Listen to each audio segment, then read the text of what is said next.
good at least by Peter. The music from afar, gets high, ends up to his life and stage Triple G just basically falls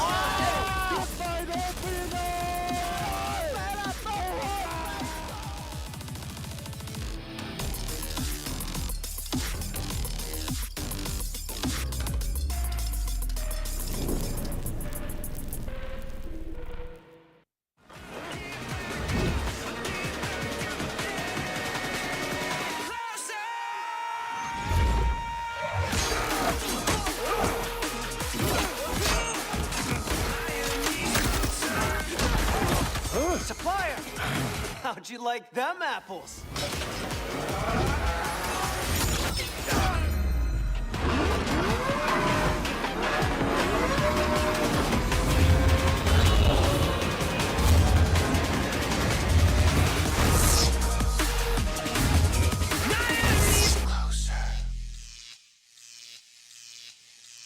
Ladies and gentlemen, welcome to the show, and this is the FIFA World Series 2024 for Southeast Asia, and this is the last day of the knockout stages, final day of the KO stage, final day for redemption, and the final day of getting to the top 12. Still, on the caster says I am Neptune the Gem Garcia. Together with me back on this desk is the Mustachio AJ. Will be the voices that you'll be hearing out all throughout the day.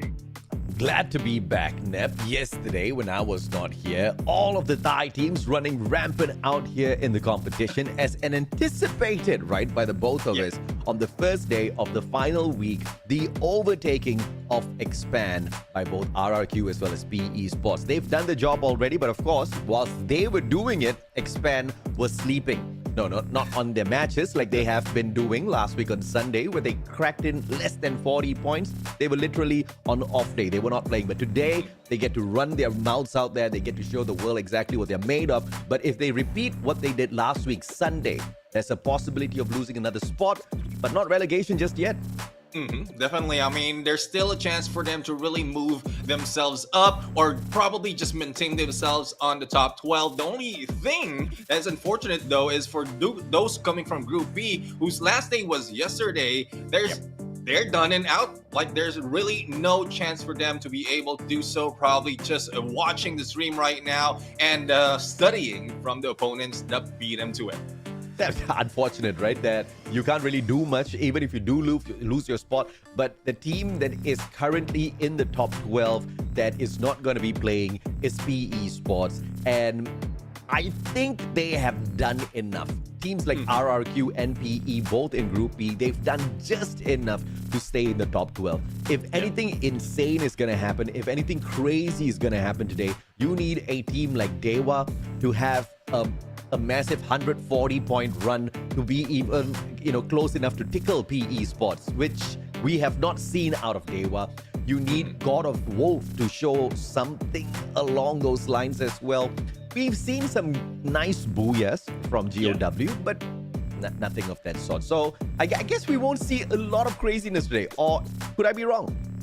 Well, that would depend, because this group right now, Group B, Group A and C, is where some of the top teams are placed, and if in case they opted to sleep this time around and not make any movement, then that is where some of the teams might be able to do so much more. And he did point out how the other teams like Dewa United, GOW, if in case they can hype it up a little bit more, if I'm not mistaken, they were averaging around 70 per day. That's their best of the days, and there's a lot more that they need to do. So they need to double hustle to be able to reach the top 12. Yeah, I know it was a slip of the tongue for you between the slip and the sleep, but you're absolutely right, because the pun definitely works in that particular case, right? If you sleep on the teams that are currently not in the top 12, they might just give you the slip. They might be fighting for that spot as well. Teams like Onyx and WAG, if anyone was at a position where they might just lose their spot, it is these two teams, right? Of course, we could throw Expand into that list as well, but we have not seen, many days where the performance of last week Sunday has come into play for Expand, where they cracked in, I believe, 34 points on just that one day of play. most of Right. the times they are averaging around 50, 40, okay, not 40, 50s, 60s, great days, 70s. So there's a possibility that they are not going to lose their top 12 spots. So WAG and Onyx, man, both in Group C, both play 6 games today. They cannot skip a beat. They cannot take these hot drops. They have to find a way to get to the final circle. Definitely. I mean, we've seen some of the teams does that from yesterday, and a few of the teams really changed their ways. Like, the evolution right now, when it comes to final day of knockout stage, that is where really things comes up. But we're going to have a recap right now of what happened in the past few days. So let's check out, and we're going to be back. They can get and enjoy the 9 more points of 4 seconds. Oh, he's just gonna let it. Well, he's gonna do it. Falls to his death. Legolov somehow able to get that pick up anyway. So another free point for RQ Kazu. Booyah for them. Behind the blue wall, Cypher just needs to run the clock. Nameless tries to look for him. Could not do it in time. And Cypher outlasts Yaz and finds the Booyah for Stalwart. Able to get the spray down, but Diamond back on his feet, runs to Don't Cry. It's a 1v1 Don't Cry with the blue wall, but Nameless takes that opportunity for putting the adrenaline rush. He is back up and reverse red checks in another Booyah for today. And this might be it. Stalwart Esports grabbing another Booyah. Only 1 remains, 0 left behind. And there you have it. Final match, final Booyah for the day. Roger, bro. Stalwart Esports.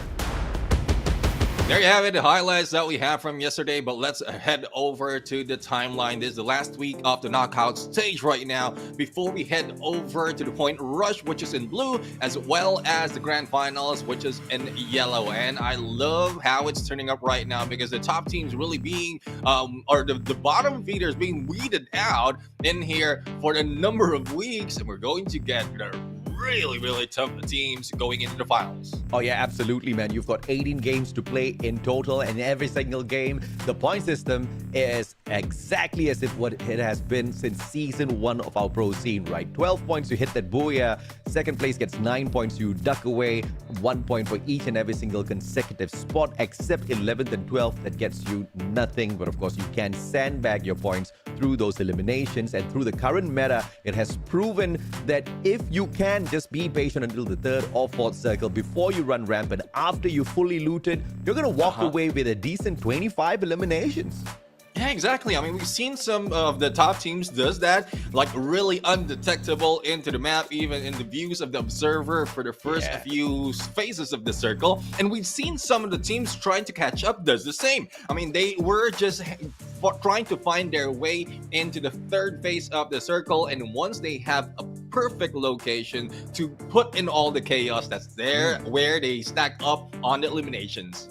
Absolutely, man. But of course, in a battle royale, if we do have a tiebreaker among the number of teams that we have out here, 18 to be specific, these are the rules that will clear out doubts. Number of Booyahs will take precedence, followed by the total eliminations, and finally, if that fails, the survival rank of the final round played. And there's no way we go wrong on that, because even if we have a tie on that, we'll go by the number of Booyahs and eliminations to determine exactly who is the one that takes the cake, as well as the slice in prize pool, because there's a little bit for everyone. And especially when you are the top 12 teams, every single spot on the leaderboard in the top 12 makes a difference. Oh, definitely. I mean, it does really make a difference. But at this point, based on the numbers that we have right now, it's very unlikely that any tiebreaker will be happening, just for the number of Booyahs as well as the total elimination. None of them is quite close to each other, especially for those coming in from Group A and C. From Group A, introducing God of Wolf, Team Flash, Indo Stars, Evo's Divine, Team Falcons, and Expand back into the fray. And they will be meeting up with the team that played yesterday: WAG, Daewoo United, Apollo, Onyx, Olympus, Todak, Rhythm United, and Attack All Around. 2 teams from Group A are currently in the bottom 6. 2 teams from Group C are currently in the bottom 6 alongside them. And of course, that's Daewoo, GOW, Todak, as well as Team Flash. Specifically, Group A has got quite a number of teams, 4 to be specific, who are already in the top 12. You guys know that these are teams that have really had to fight for their spot there, right? You're looking at Indostars, you're looking at EVOS Divine, you're looking at Team Falcons. These teams show up quite a lot as we are highlighting everybody out there because of their sheer tenacity and their capability of finding that final circle. Yeah, and we also have Expand right there, and we were talking about Expand earlier as well as the other day, and I think the Expand really is conscious as to how they're faring in terms of the lead that they have on the ones below them. So the moment that they are like unsure they'll be able that the other team will be able to catch up, that's where it brings out the fire on them. They go in for a good fight, a good match, and then they will be able to pull away. And of course, they head-to-head, and the first team is the one that leads the overall leaderboard, the kings of Free Fire World Series Southeast Asia at the moment, in the knockout stages at least. 11.5 on the average eliminations, 6,969 average damage, 11.3 average assists. Every single game, they walk away with a minimum of 22, 23 points, which is insane. Oh, definitely. Speaking of insane, Vasana right now with a headshot of 3.0 from the past few days. We are seeing like just 1 point something. And right now, it just had a headshot of 3.0 plus elimination, averaging to 3.5. And this guy really is a slayer, not just for the team, but the entire knockout stages. Dude, I mean, Buriram used to have an issue with this player as he was working for Magic Squad, and they just absorbed him into the team and made him into an absolute consistent monster. And obviously, he is in that #1 spot for everything. But we compare them to the team in that second place. You have got, of course, Team Falcons, 9.5 average eliminations. They are second overall. Damage, 5,939, as well as a 10.1 on the average elims. And let's look at the stats here from Peter as well, right? One of the best rushes that we have in the league.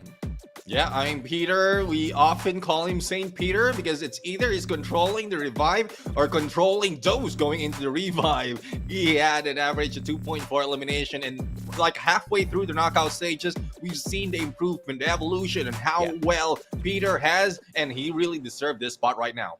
Absolutely, man. Of course, they head-to-head between the #1 player in the competition in every single stat versus Peter, who kind of picks up like the 6th, 7th, 8th. Is going to have a little bit of a disparity here, mainly, leaning towards Wasana, leaning towards Buriram. But it's not just in this particular head-to-head. The team head-to-head, the overall points, there's a vast difference between who Buriram is and anybody else in the league so far. Yeah, as we can see right now, all bases covered, all bases in the lead for Buriram United Esports. Elimination, damage, assists, even the headshot is increasing over time, and they are not slowing down. Hopefully they did slow down, giving a chance for some of the teams to move up, but they've shown their tenacity already, and I don't think it would stop just in knockout stages. It would continue all throughout the grand point rush as well as the grand finals. I think another team that definitely deserves a little bit of a pre-show highlight here is Attack All Around. They are the 5th team from Thailand, currently in the 5th spot, and they are the only team from Thailand that has not breached the 1,000 point mark. They are 79 points away from that, and I believe today is going to be the day that they try to match up with the rest of their brothers from the exact same country as well. And of course, the way they get there is by picking the right active and passive skills. That's why in the competition, Tatsuya has definitely been dominating the leaderboard, used 2,298 times, but A124 is very quickly catching up. Yeah, and for Awakened Andrews right now, I mean, the armor damage reduction is really on point, especially in some of the some of the engagement right here, wherein you have to go face to face. We have Nairu right now with Ice Iron, a lot of blue walls being used, and of course, the mother of all fortunes, we have Susie right there. Absolutely, man. I mean, she gives you that extra cash to buy your players back, buy yourself extra armor. What does she not give you? Perhaps some information on the area, but technically you can even buy a UAV nowadays. Arvon, 2,535 times used out there on the battlefield, and he gives you the capability to know exactly who's in front or behind you. Gameplay information, super crucial out there on the battlefield.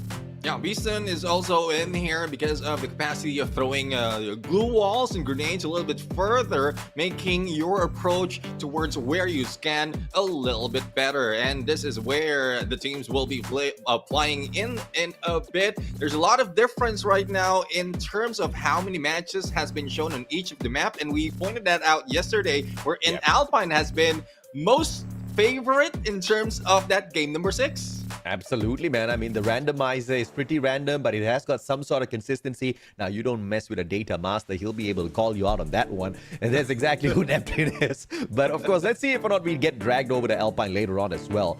I'm sure a few teams will be happy because we do have some dominators on these maps, right? And as you can see, the top 3 that just got flashed in front of you guys, we also have the top 3 that's specifically involved in this Bermuda game from Group C and A. And technically, Group C dominates it when they compare up against A, right? Buriram, Attack All Around, and WAG. And once again, the pre-show highlight of Attack All Around, I think today is going to be their day. Yeah, I mean, this is their day. They've shown that they have a good chance of catching up, being like breaking through the 1,000 mark and still maintaining their top 5 spot. But I'm really looking forward to what WAG will be showing this time around, because we have high hopes from them from the other days. They did show up, they did show a lot more, but hopefully they're not risking more of their chances, because currently on the 11th spot, if in case Daewoo United will be beating them down a little bit too early, then they might be pushed down little by little and hopefully not thrown off from the horse. I don't know if or not they are going to be thrown off the horse, or whether they're going to be hanging on for their dear lives just enough to overtake Onyx, because it's not like Onyx can't do anything about it. Onyx can do something about it, and we've seen them try to do things in the past, and things haven't really gone their way as well, right? All Daewoo United needs to do is make sure no early skirmishes. And you know, there's a reason why if a team avoids a lot of these engagements up to maybe the 3rd or 4th circle, they usually walk away with massive number of eliminations as well as the booyah. It's because your looting game needs to be superb. You know, when you get into these early skirmishes, you may be able to rip away a couple of elimination points, but you're losing a lot of resources. Yes, you get to loot your opponents, but you don't know exactly how much of resource the opponent used to fight you off in that battle before getting taken down. And usually one of the main things that are lost are all of your grenades, and grenades are very, very useful, especially when you move on into that final circle battle. We've seen the flurry of glue wall melters. We've seen how those ice grenades has forced the defenders to move away from all of their well-built glue walls. Those are going to be those factors that teams need to depend on, and whoever who has been struggling with those early skirmishes, I think it's high time they really step it up, because it's literally your last chance. Yeah, exactly. I mean, there's a lot of things that they could have done so that they will not be stuck in the bottom part of the top 12. But, well, this is the last chance. This is their last chance to do some changes. And hopefully, if it continues on, there will be a lot more chances for them to grab more points on the point rush as well as the grand finals. But again, I'm really excited on what's going to happen. Some teams have just need to hustle, do a little bit more compared to the other weeks. And Daewoo United, I'm calling you out. You need to do more right now. Though the team you're chasing right here will not be playing, which is team heavy, but you will be going against Onyx Olympus, which is coming from the same region. Absolutely, man. And of course, there's a possibility here that, you know, we get all of the shockers that we're anticipating. We get all of the surprises. We get Attack All Around still going in a position where, you know, they make massive headway and, of course, get more than the 79 points that they require, break through the 1,000 points. There's a possibility everything happens. There's a possibility as well that none of those items happen. And then there's just sheer chaos on the final day as teams are nervous, teams start to make mistakes, teams just don't care. You know, they get a little lackadaisical with where they are on the overall leaderboard, and then they fall, right? Either way, it is all up to the teams to show us exactly how we get things done on this final day of the knockout stages as we hop on into Bermuda. And of course, Neptune, the first thing we got to look at is whether or not Miss Flight Path is kind to us. Yeah, I mean, is like this missed flight path got up on the right side of the bed, or probably on the wrong side of the map. So let's see as to where it will be coming from and heading as well. And there you have it. Just from the looks of it, it would be rough. Bro, Oh my God, what a rough way to start your day, players. This is just a pandemonium knocking down on our doors, and there are going to be some very sour faces at the end of just this first circle. And imagine if the first circle drags us all the way down towards Mars Electric. That's going to be a party, I tell you. Oh my goodness. And I'm seeing a lot of clump up right now on the top, on the northern part of this map, and a lot of takedowns already. Todak right now has already taken care of two of the players coming from Team Flash. Let's see if they'll be able to completely eliminate that. Though Team Flash, I don't think they will be giving up that easy. Shin tries to go in a 1v2, but Traps will not fall for the trap. No trap for him just yet. They do have one revival coming through on Raja. Oh! And on it, Gardu, beautiful response with the M1014. He did not anticipate a guy to pop out of nowhere, but he had the right gun at the right time with the right amount of range to get the damage done. And now Gary waiting for a little bit of backup from Gardu. Gardu gets in and quickly eliminates the player being revived and the reviver. And Team Flash makes a flashy exit. Now this is where it gets exciting, because most of the time when we start a map, when we start a match, that's everything is just silent. They're just moving up. Everyone is just doing their own business. But right now, the business is you take down the ones who has been forced to drop with you, and hopefully they will be able to come back from the revive. But right now, one team has already been eliminated in those stars. Even got Kochil back right now, but Gardu is our elimination king at this point. Absolutely, man. And of course, no consequence for the elimination on Flash there. They never had any hope of getting into the top 12 anyway. They are technically pretty low at the overall leaderboard, and they need 161 points. Even some of the best teams in the league cannot score a decent 150 points on a good day. So that's asking for too much from Flash. But Todak is off to a fantastic start. They had a couple of eliminations, of course. Players lost on their side as well, but they have managed to hit that reset. But if they get stuck with Indostars now, as Indostars makes that rotation from Riverside, this is going to get messy. And the players from Onyx Olympus being revived as well. Potential here that it is Gardu, and yes, it is Gardu. Raz, XM8 in hand already. Ooh. And here comes the risk right now. I mean, Gardu is identified to be in this area, and there's a vending machine right here. And the only expectation coming from Indostars right now is he will be reviving a couple of the teammates. So even from above, they are being shut down, but Gardu has been taken out. So let's see what else the team of Onyx Olympus will be able to do right now. There's a lot on the line right here, especially for Onyx Olympus, because they are currently on the 12th spot, and they need, they really need to put up so much of investment in terms of point just to make sure that the ones below them will not be able to catch up that easily. Yeah, man. I mean, they are in the 12th spot. They are in a rough spot even in this game. They are running for their dear lives. The two of them just got revived. They've got pistols in their hand. And barely any bit of backup in terms of armor. They've got no money on them. They're running for their lives, and they're being pursued by a guy in a truck.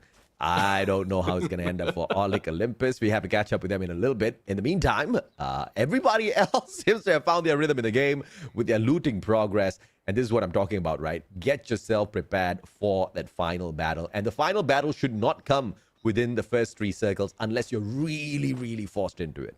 Yeah, exactly. I mean, at some point, for those who have a good position and capability of going for a long range, I mean, it's just for information. You see a team, you have information as to where they're rotating, and then just let it be, put that in mind, and then that's where you can make your adjustment. But for those who really are forcing it, I mean, that's just rushing, you might be the team who might be rushed on and being taken down, especially once you get that attention of the top tier teams.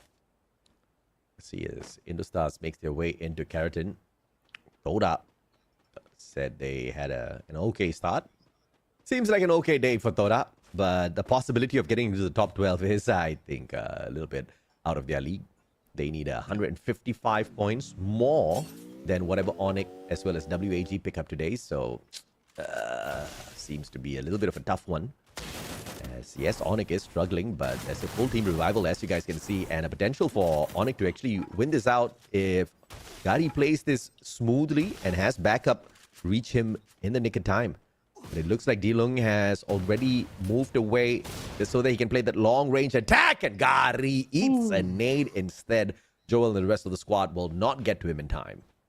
And I think what Gary did is really a good sacrifice, because we saw in the horizon two of the players of Onyx Olympus split up and just onto the side. So the distraction can pull in GOW and probably some of the teams who hear those engagement, and then they will be able to loot freely and get into the next phase of the circle a little bit freely compared to them sticking together. And WAG, this is what I'm talking about. This team has shown so much potential. They're being silent, not really engaging that much, just putting themselves in the faces of the circle, and then once they have a good position, that's where they start to go.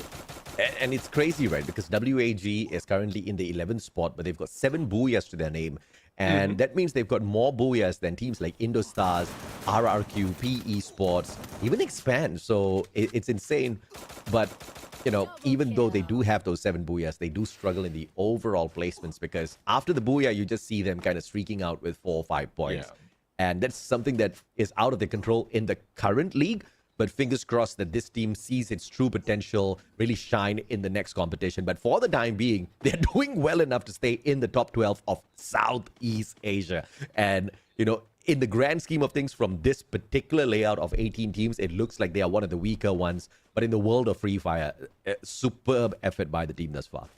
Yeah, exactly. And consistency really is needed from them. One thing that I need to point out is, like, attack all around. You mentioned that this might be a good way for them to really catch up with that 1,000 points, though it is a lot. But in terms of their top 3 performance, or the top 3 percentage, they're just averaging, or they're averaging 24.24%, and that's even less than what WAG is doing. So WAG is just so consistent in grabbing some of the placement point, but they really need to work on it, because the reason why Attack All Around is in there on the top 5 is because they had a whole lot of elimination.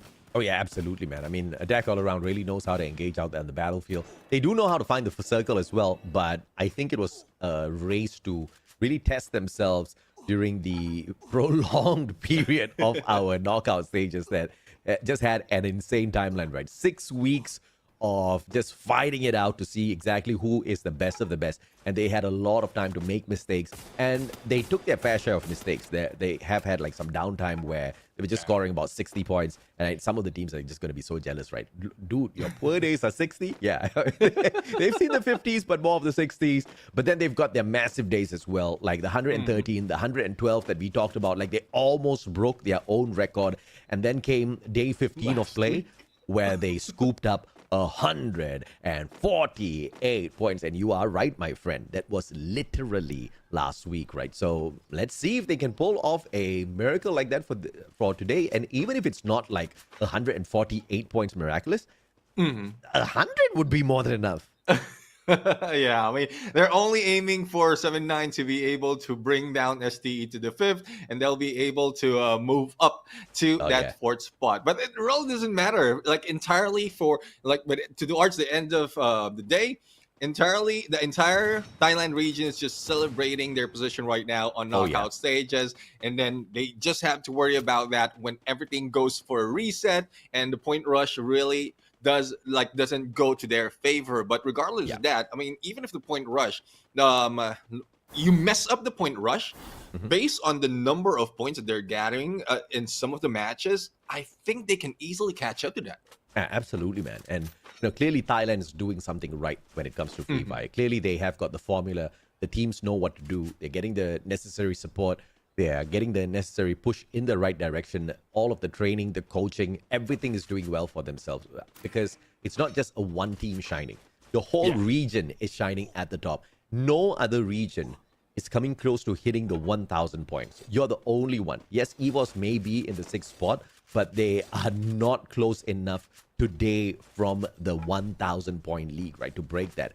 And for all of your teams, you've got 5 teams in the league from your region, and for every single team to have that sort of phenomenal performance is bloody ridiculous, bro.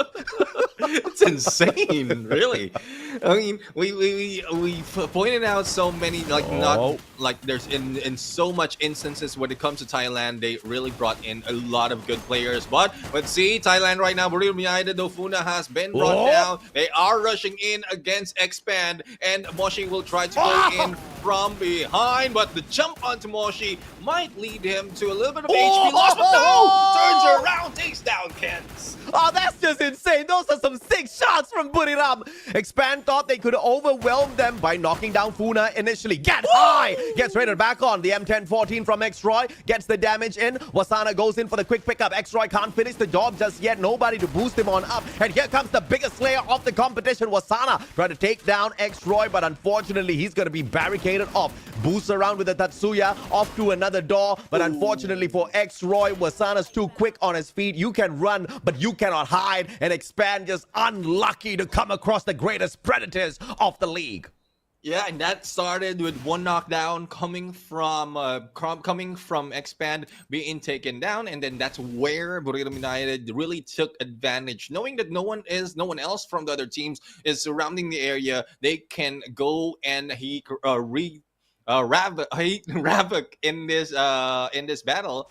But let's see on how this is going to end up right now for the teams that are battling at this point. We have Onyx Olympus as well as GOW plus WAG, who's already inside the next phase circle. And we're seeing a little bit of shadow of Indo Stars as well, as we saw earlier. Indo Stars almost being taken down with two players remaining. But they are not lucky right now because all eyes are on them.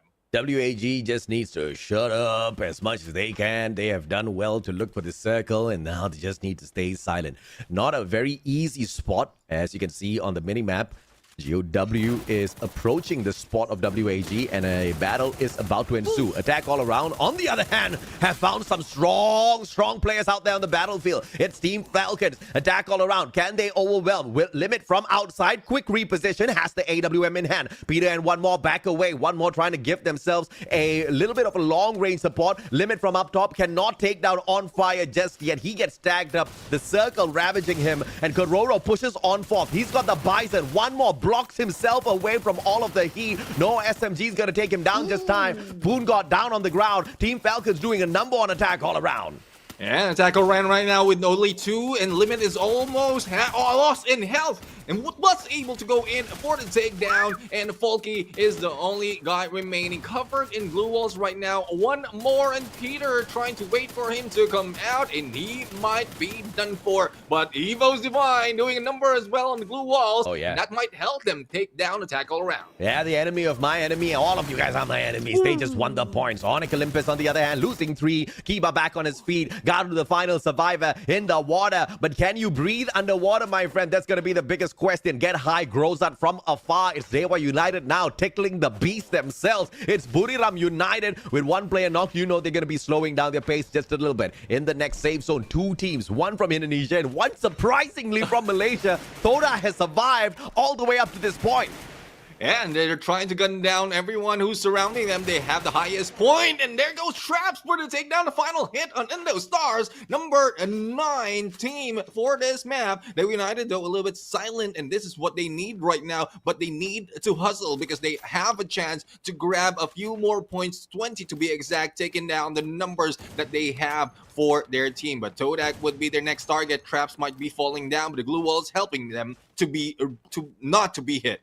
Dewa United, flirting with the circle virus, taking advantage of the 5th one. And now we move on towards the 6th. Todak is going to be in a very heated battle, and they are stuck amongst 3 different teams who want their defensive spot. Dewa United right down behind them. Buriram out of the equation, and that's going to open up the doors for teams like WAG, who desperately need these rounds to overtake Expand. They're 44 points behind. Can WAG do the unthinkable? The team with the most number of boosts down here at the top 12. They might just be able to surprise all of us once again. Now let's see what surprise they have in store for us, as Traps will be taken down and Raja not yet picked up. But the problem for Todak right now is they have a few teams above and below them, and they need to be worried out right now as to where they pick their location. WAG though only 4 eliminations, but they have a good chance to take down GOW with the angle that they're taking. Glue walls, melters has been thrown on them to open up the doors, and they can shoot them down. Yeah, smart play by Dolphin, quickly going back up to that high ground advantage that they can hold, getting that view, getting the information first. GOW is going to approach EWOS Divine, and now Toda as they try to fight off Dewa United and Falcons. WAG can take advantage from the back. Raja builds a good solid glue wall for himself just to block out the shots from WAG, but in the meantime, it's going to be Team Falcons attacking them, and that backstab is going to be putting 7 in a very difficult position. Peter's still alive in a 1v2. Peter, how are you still walking? He finally gets put on the ground as he should have gone down moments ago when it was in that 1v2 situation. Crazy footwork from the Vietnamese player. But now this is just going to turn into that pandemonium that the initial flight path brought us into. 6 more teams. We are in our final circle. Final circle, and what a rough angle for everyone right now. Evo's Divine, the bottom of this hill. I guess the same goes for GOW, so that can initiate the fight between them. And then from above, the angle they're taking, this is a good chance for them to get those headshots, but there's no one opening it up because a lot of glue walls being put up by the teams from above. They United going in for the push against WAG, but no one has been taken out just yet. They just stepped out of that compound, and Sam 13 was able to throw a good number of nades against WAG. Oh, crazy play. And here comes Dewa United wiping the floor with the WAG players. But Dolphin, they turn around. They stop them out. CQC with the M1887 saves the life for WAG. But Toda from afar, tossing in all of the strip mines, managing to tag up a couple of players from the side of WAG as well. God of Wolves just watching all of this breakdown. They want a little bit of revenge for their Vietnamese brothers. And EVOS Divine just does not know what's coming. 3 eliminations thus far. GOW has stayed silent long enough to step on up and take this away. Krillin now staying silent, try to move in step by step. And now as GOW moves in for the annihilation of EVOS Divine, Krillin just helping them out from afar with one glue wall between all of them. Aim got down on the floor. Iso is going to be backing away, trying to look for those eliminations, and it is just going to be a snuff out. EVOS Divine, one final player. He goes down, and GOW picking up the craziest flight path booyah, craziest final circle booyah that we have seen all competition. This is their 5th of the booyahs all throughout the knockout stages, and that was crazy indeed. I mean, they had the lower ground. They have Evo's Divine on the other side, but it's a good thing they didn't initiate the battle overall. Otherwise, they will be rushed by a lot of teams in there from above, thus making it troublesome for them. But as you can see, Rip, Di Kwang, Iza, Dian, and Neo, really gods of this game. God of Wolves saying, "Ow, woo," to the moon. Oh, dude, what a crazy booyah matchup. From the initial flight path causing so much of chaos at the initial part of this particular game, to still finding 6 teams survive into the final circle, shows the quality of the teams that we have in FFWS SEA. That's the first point. Second point is the patience play from all of these teams. GOW was not in a safe spot. They were taking every single bullet that WAG could throw at them, and they played around the glue walls really smartly. They played the angle and the elevation of that slope very smartly to just use the terrain as a defensive advantage to avoid and not engage with WAG. WAG, understanding that they could not do much against GOW, turned around and they wanted to focus on Dewa United. Todak was fighting Team Falcons on the opposite side. So much of chaos. But dude, let's just continue this once again, right? And at this point, we thought Buriram was about to get snubbed, and they turned things around. And that snipe from Moshi was the reason why I'm a fanboy.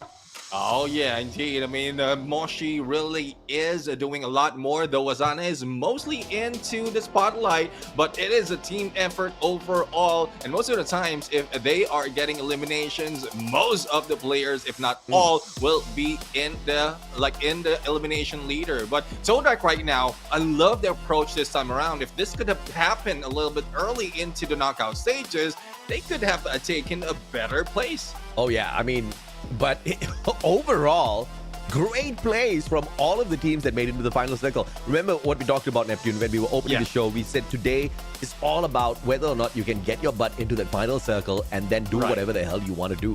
And these teams did exactly that, right? Todak has been struggling all throughout the knockout stages. Todak has just been tortured by everybody else. They're currently in 16th. They're not doing as bad as Homebois, their countrymen, who are at the very bottom.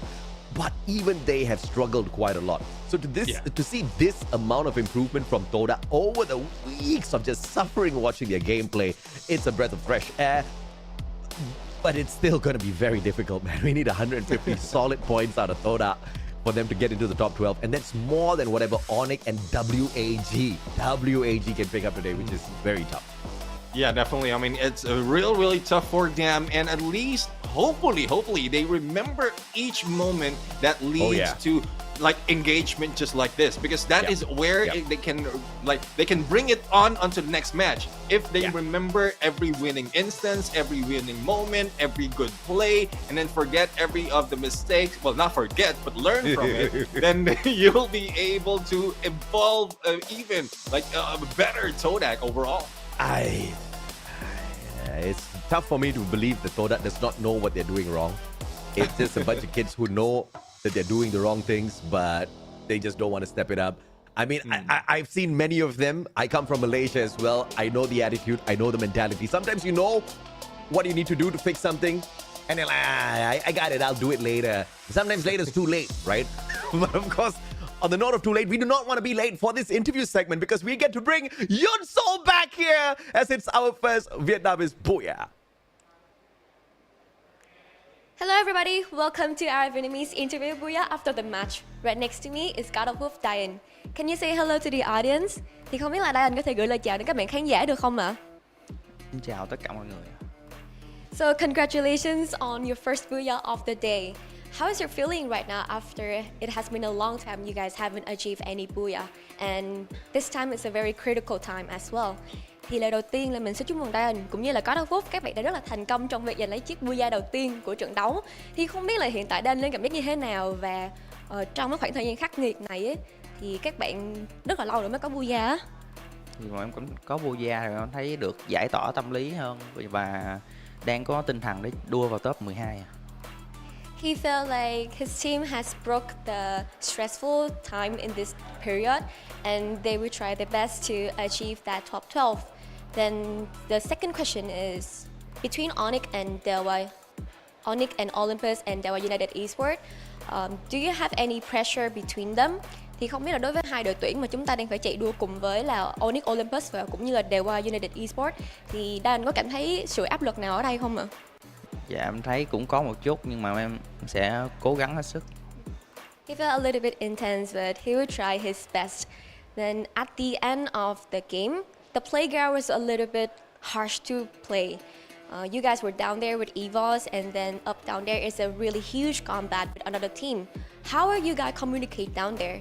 Thì ở cái trận đấu vừa rồi chúng ta có một cái đường ball nó cũng khá là khắc nghiệt khi mà đội chúng ta phải ngồi ở dưới với Evos, và những đội ở trên thì họ cũng đang combat rất là khắc nghiệt luôn. Thì ở dưới mình không biết là mọi người đã giao tiếp với nhau như thế nào để chúng ta có thể giữ bình tĩnh được ạ? Dạ cái pha đó thì em muốn lên ăn kill ở trên mà tại lên không được cho nên phải ngồi đợi thôi. Bạn có nghĩ là ball nó sẽ gom về chỗ của mình không? Tại bọn em nghĩ là ball nó sẽ về đấy rồi cho nên bọn em cứ việc ngồi thôi. God of Wolf really want to go up there so they can achieve more points by shooting other teams, but unfortunately they cannot do it. Then they have to sit down there and wait, and then they start a combat, and that is how they achieve their Booyah in the first game. Then I'm really happy that you guys have your Booyah. Then do you have any plans to keep this momentum up? Thì mình rất là vui khi các bạn đã có được chiếc Booyah này. Thì không biết là Diane đang có dự định gì để chúng ta có thể giữ được cái phong độ hiện tại trong 5 trận đấu tiếp theo không ạ? Dạ thì bọn em cứ bình tĩnh mà bắn thôi, bắn hết sức mình, không còn gì để mắc à. So we will just keep our head cold. So we will try our best because we have nothing to lose. So you have a very, how do I say, a very good performance in the last game. What is your purpose, or what is your hope to play like that? Thì mình thấy là Đan trong trận đấu vừa rồi có một cái màn phong độ rất là cao, đặc biệt là mới vào đầu game bạn ấy đã cân 2 rất là hay luôn. Thì không biết là động lực của vậy là cái gì vậy ta? Dạ, động lực của mình là MC ạ. Oh, so it turns out his purpose to achieve this huge point is like all of the game and everybody in his team as well. Then thank you so much for watching our interview and we'll catch up with you later.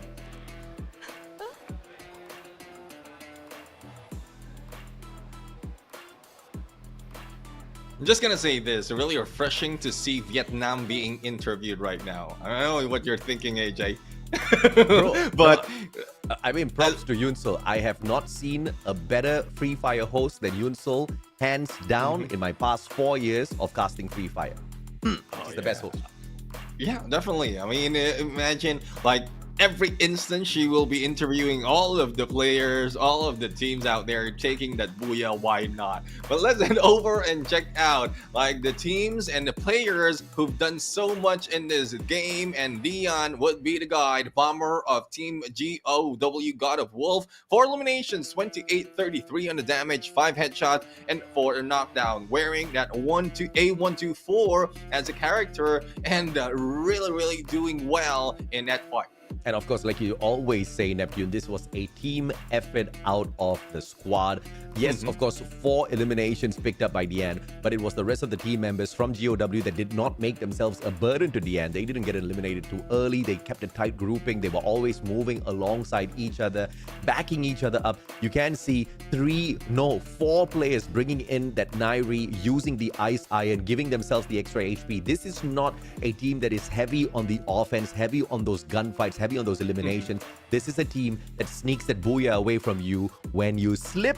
When you sleep, they are gonna walk away. And you know, so beautiful, so refreshing to see that final circle as well. A majority of the teams that were in there, a majority of the teams that performed are teams that are struggling in the overall league thus far. And of course, Moshi, you know, well-deserved elimination leaders. I wish we could give the MVP away to a player that's not actually in the Booyah squad, because, you know, those were some freaking legendary flashy plays from Moshi when he was taking on Expand.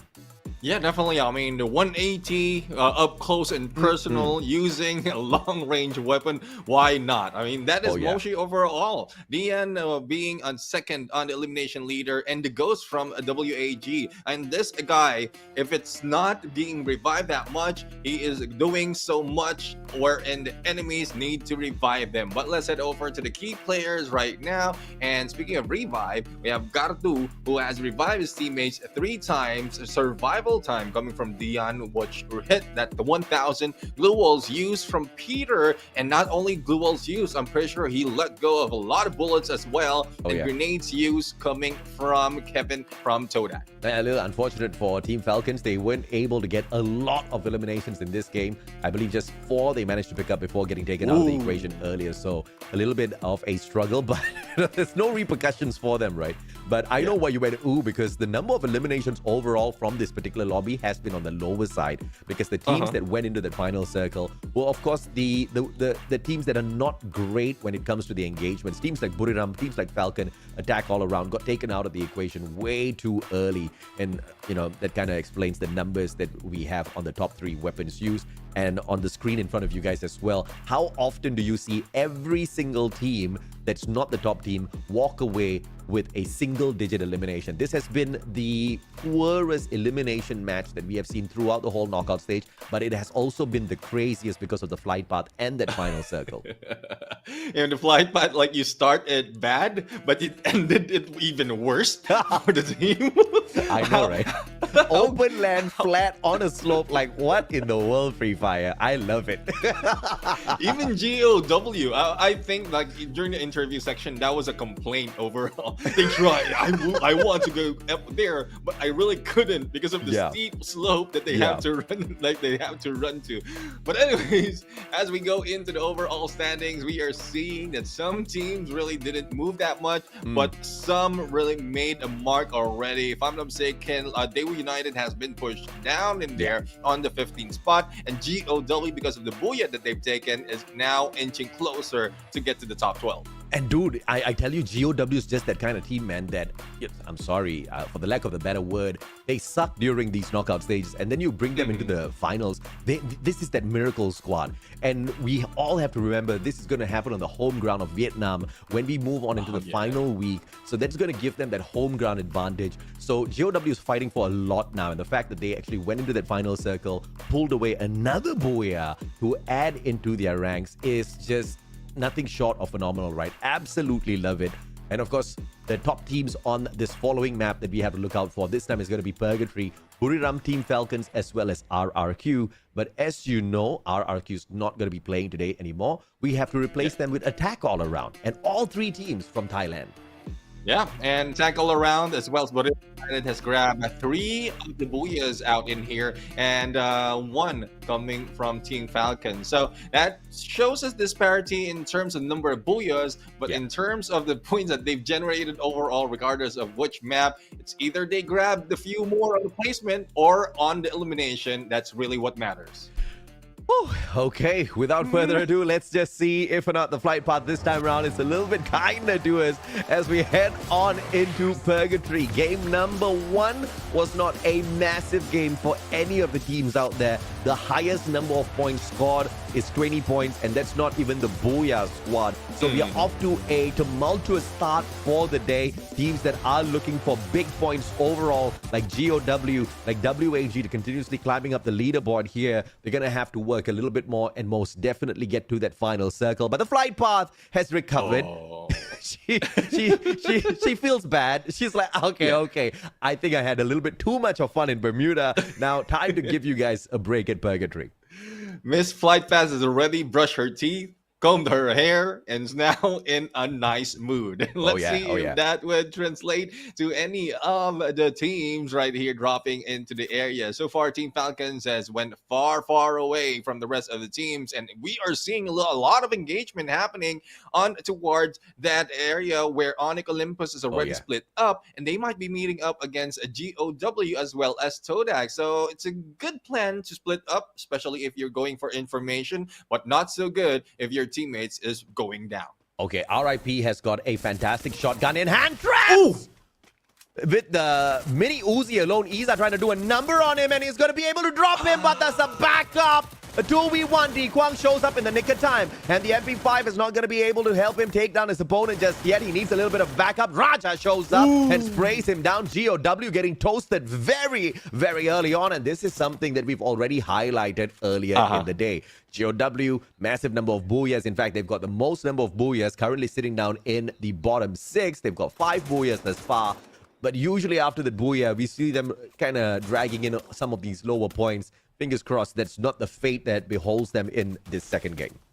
Yeah, let's see if one of the GOW will be able to survive. And speaking of survive, one of the players from Todak has been revived as well. Pungad, though, needs to help with the team to revive Limit, because Limit has done so much in this game for Attack All Around. But Pungad will be taken down, probably just a distraction. Let's see if they'll be able to bring back 2 of the players right here for their team. But Onyx Olympus is trying to grab a few more points, and their target would be Todak.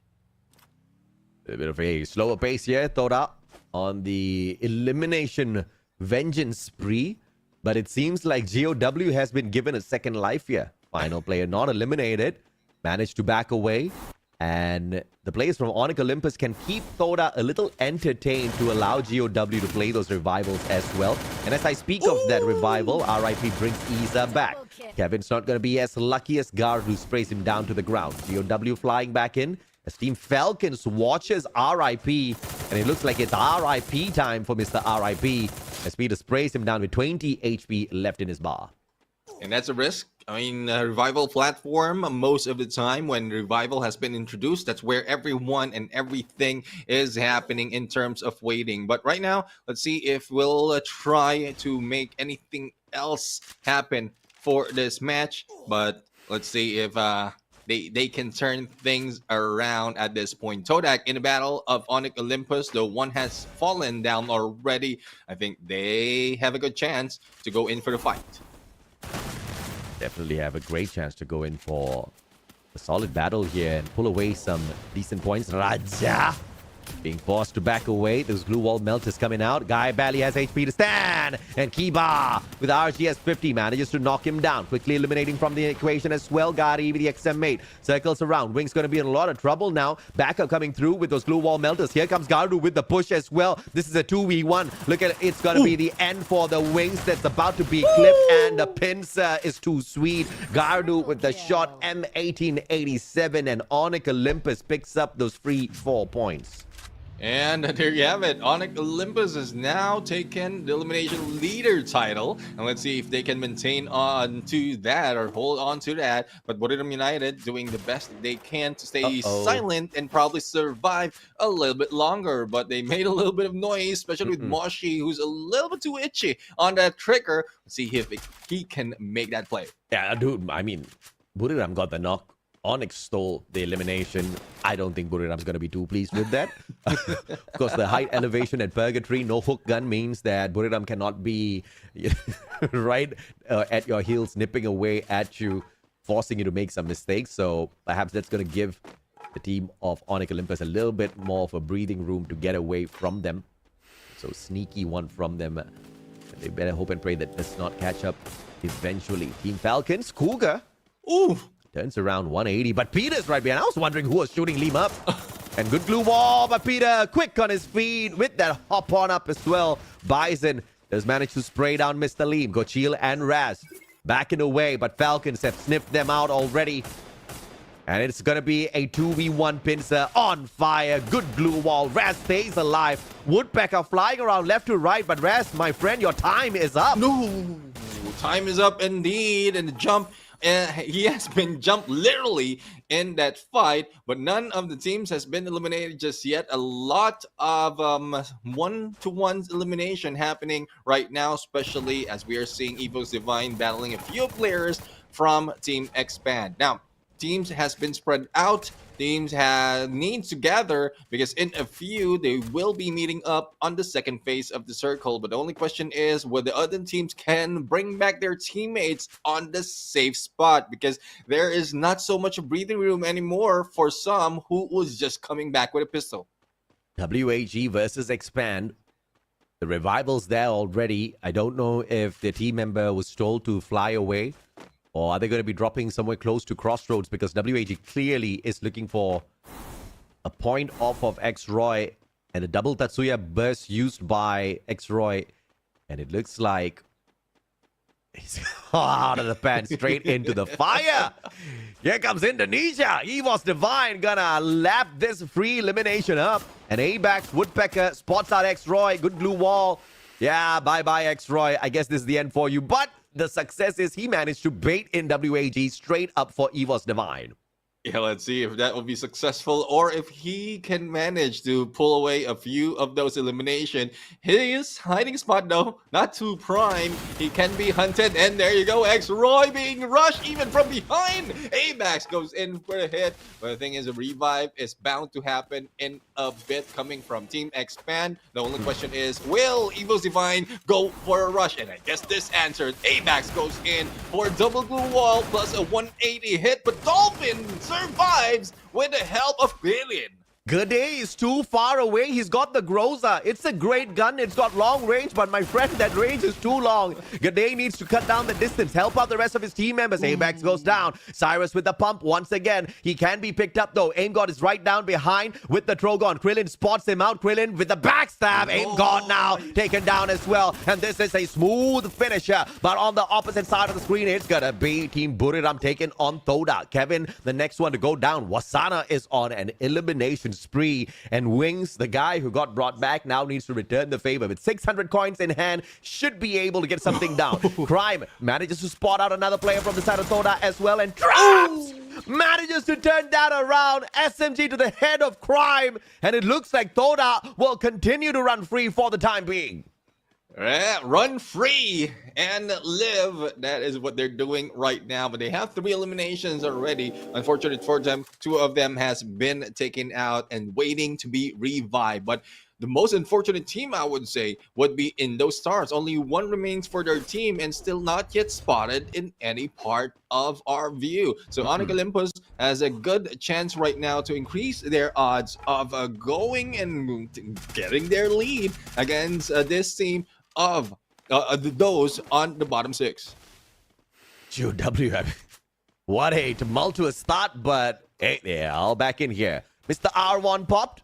They know 2 players of Expand are in here, and they go in quickly for the pincer maneuver. Expand now, about to lose their spot to GOW if they're not careful enough. And Cans manages to turn the tables against Isa very quickly. Isa paying for that mistake, but Dian manages to recover the situation with the grenade launcher. Crime now going to be showing up. A Kwang has got the right gun. Oh my god, Dian goes 2 for 2.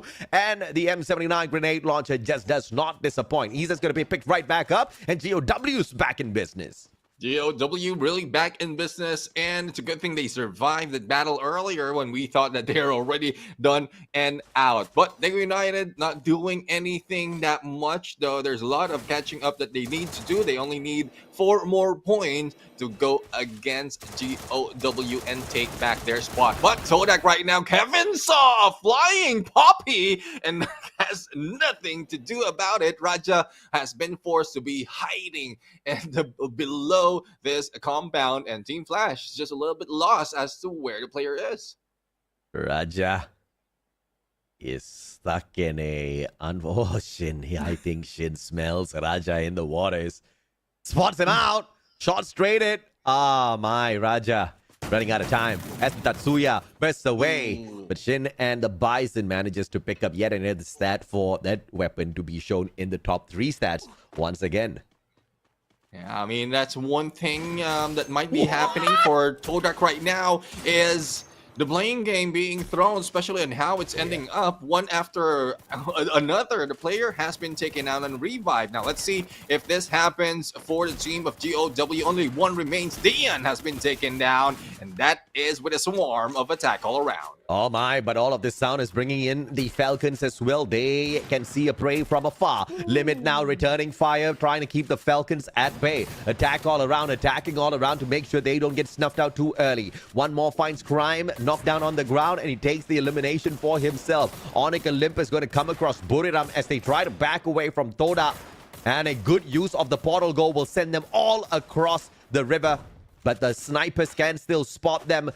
The marksman can still spot them. This is Buriram at their finest with this high ground advantage. But the circle moving in is probably going to put a little bit of pressure on the Thai dominators. Yeah, speaking of pressure, one of the players from Todak managed to make a U-turn because of seeing all of the Buriram United players onto the bridge. But there's no crossing the bridge right now for Team Falcons because they are in a battle and trying to continue on the fight against attack all around. Limit right now is just in there in the compound to go to rest, or 2 more players rather, and Team Falcons is just rushing them through. Let's see if they'll be able to go in for the push. Peter has important distraction and on fire for the backstab. Oh, this is just insane, man. Team Falcons just running an attack all around. I mean, they don't have much of a choice. They see Team Flash approaching as well. They know they cannot withstand this type of damage from the circle. They have to get in there. They have to finish attack all around, and they do exactly that. But On Fire's there with a quick revival onto Cougar to buy themselves a little bit of an extra insurance. Limit being tagged up by those grenades as well. Chipped in by Team Flash. Team Flash here just to throw a little bit of chaos towards the side of Team Falcons and attack all around. Yanbin finds Limit, puts him on the ground. No elimination just yet, but it's just a matter of time before that comes through as well. Flash catching a couple inside the house, forcing them out now, and Poon got turning tails, and Team Flash thought they were the hunters, but they're just feed here with one final survivor outside the circle. And that's the thing. I mean, Team Falcons, they are aggressive. We can see it from their movement. But in terms of the skills that we have on a 2v2s, on a 1v1s, they keep failing. It's a good thing one of the players has survived. But let's see if that happens for Onyx Olympus against Buriram United. I mean, these top slayers are going in for that jump as well as for the kill. And they are just trapping Onyx Olympus like rats right now. Oh, this is crazy, man. Here comes Gardu with a knockdown onto Funa. Buys them a little bit more time. But Gardu's going to get executed instantly. Kiba He better be singing praises for himself in the meantime. Alongside Gary, they are holding the fort for the time being. Get high, traded back out as well. Onyx Olympus holding their own up here against Buriram United. Nice. Kiba's gonna get shut down. One final survivor, but he's trapped in by his own glue walls. Cannot save his friend. And outside those glue walls stand the best predator in the league, as well as the flashiest player alive in the game of Free Fire. Moshi and Wasana. Gary can't do much. Glue wall melters laid out. Buriram trying to recover a little bit of health. Sets up the portal go as well. Finds the circle to stop the bleeding and will be able to gatekeep the final player from the side of Onyx Olympus. In the meantime, Expand as well taken out in the 11th spot. And right now we have 10 teams remaining and we are in the fourth phase of the circle. It is getting close right now. Too close for comfort for most of the players, but Liam has been spotted as well by Team Falcons, and Liam is the guy who ended the run for Expand for this game. And there goes the takedown, a wall bang onto that tower, and Indo Stars taken out. Dude, look at who's in the center of this next circle. It is GOW. GOW that almost got annihilated earlier, but we don't know the numbers that stacked to that. WAG very hot behind them as well, looking for a potential to sneak into the #1 spot again, but this time with the Booyah in hand. They're trying to stay away from all of this action, but 14 more seconds on the clock before the circle forces them to travel. They are hoping and praying the teams inside the current safe zone do a little bit of fighting first before they make a move, but everybody's playing the game of patience. Yeah, patience indeed is a virtue, but I'm pretty sure there's a lot of virtue that they can use right now. Iza will be in there all alone. The same goes for Folky, and will attack all around. And GOW is wishing and praying that they will not be spotted right now. But UAV is being released, and it is impossible not to be spotted because of the size of the circle that we have. And I think Todak also have their final player. So despite of the 8 teams remaining, there's just so little chance for the other teams because they're just playing it solo. WAG, they had a bottle go to play around with, so I understand the sneakiness. They just wanted to see exactly where everybody else moves into first, spot an opening, and then head on in there to play the circle for themselves. Brilliant strategizing from WAG, smart investments of those coins as well. Dolphin does manage to pick up Folky, and that's the final player from Attack All Around who's looking for those big points in the final circle as well. WAG's worked this great for themselves. Wings about to get clipped once again as Team Falcons tossing in all of those glue wall melters right behind him. Wings has got the Groza, a very powerful weapon. Dolphin needs to be careful as well because he's approaching danger zone with Team Falcons. Yeah, Team Falcons has tagged him up with a few of those nades and glue wall melters, and goes! Almost had a shot against Iza, but they were united, wreaking havoc right now against Evo's Divine with the grenade launcher. And let's see if they can take them out. And GOW eliminated in this game. Only 16 remain. They united, though low on elimination, has made a lot of damage in some of the teams and reserved most of their resources. Little by little, even though very few points picked up here by GOW, as long as they do better than Onyx Olympus in every single game, they are still going to be smiling. It's all about the marathon, not just about this tiny little sprint for GOW, but WAG, the team that has brought the camera back to you so many a times thus far, is looking for that once again. Wings very smart in terms of his positioning. He stayed hidden for long enough, but WAG smells him out. They want to end him. Circle's going to be forcing Wings out. He loses a little bit of HP as well, finds great position behind a tight glue wall, but the circle's going to force him. Wings now has nowhere to run except straight to WAG, and he gets dropped on the ground. And there you have it. Todak has been eliminated, and I believe this will be total chaos right now. The circle's growing slow, though there's a lot of compound that they can hide out of for, but Team Falcons is receiving a lot of damage coming from WAG, and there's no hiding anymore. Here comes the rush, but Cyrus has been brought down, and this is where the confusion really happens. WAG, who has survived a lot more, is now losing some of the players. Yeah, unfortunate for WAG because they had Buriram right behind them, and Buriram wants to survive as well. They want a Booyah for themselves. Falcon gets flattened by Dewa United of all teams. That's a little bit of a surprise. Buriram United still alive and kicking. WAG still has one final survivor. Now Dewa United suffering with the circle. Circle's gonna just squeeze them in a little bit more. Buriram right in front of them. Glue walls right in front of Buriram. Dewa United cannot get to them. EVOS Divine right inside. Mr. 05 right up top. EVOS Divine final survivor. Can you get the Booyah for yourself? And it looks like he might just survive this. It is now all out Indonesia. Yeah, and there you have it. They were united right now. 4-man strong, just going against the solo players of Evo Fine. But it doesn't really matter as long as one of their players can survive in the middle, and they will get that booyah. The first ever booyah of They Were United Apollo in the knockout stages is here. Dude, Dewa United has played 67 games, 68 including this. And on the 68th game, they scored their first booyah. Okay, this is a huge blessing for this team. Dewa United is 43 points behind Onyx Olympus at the moment. Yes, it may be their brothers from Indonesia, but they are not counting exactly who our brothers are at the moment. They are counting the extra moolah, the extra USD they will earn if they can just get themselves into the final week. And it doesn't matter whose spot they have to take for themselves. We were shining the spotlight on GOW. We were shining the spotlight on WAG. But Dewa United, they rose to the occasion and they snuck this one away for themselves. And obviously it was no easy booyah. 4 players surviving long enough and through all that chaos to finally take it away for themselves.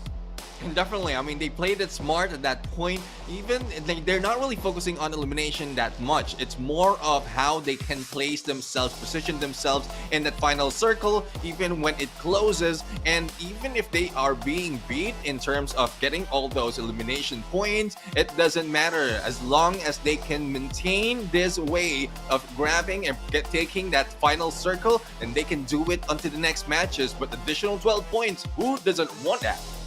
I mean, everybody wants it at this point, bro. Everybody's desperately looking for those points, and especially if you're Dewa United, you know, even 3 points matters.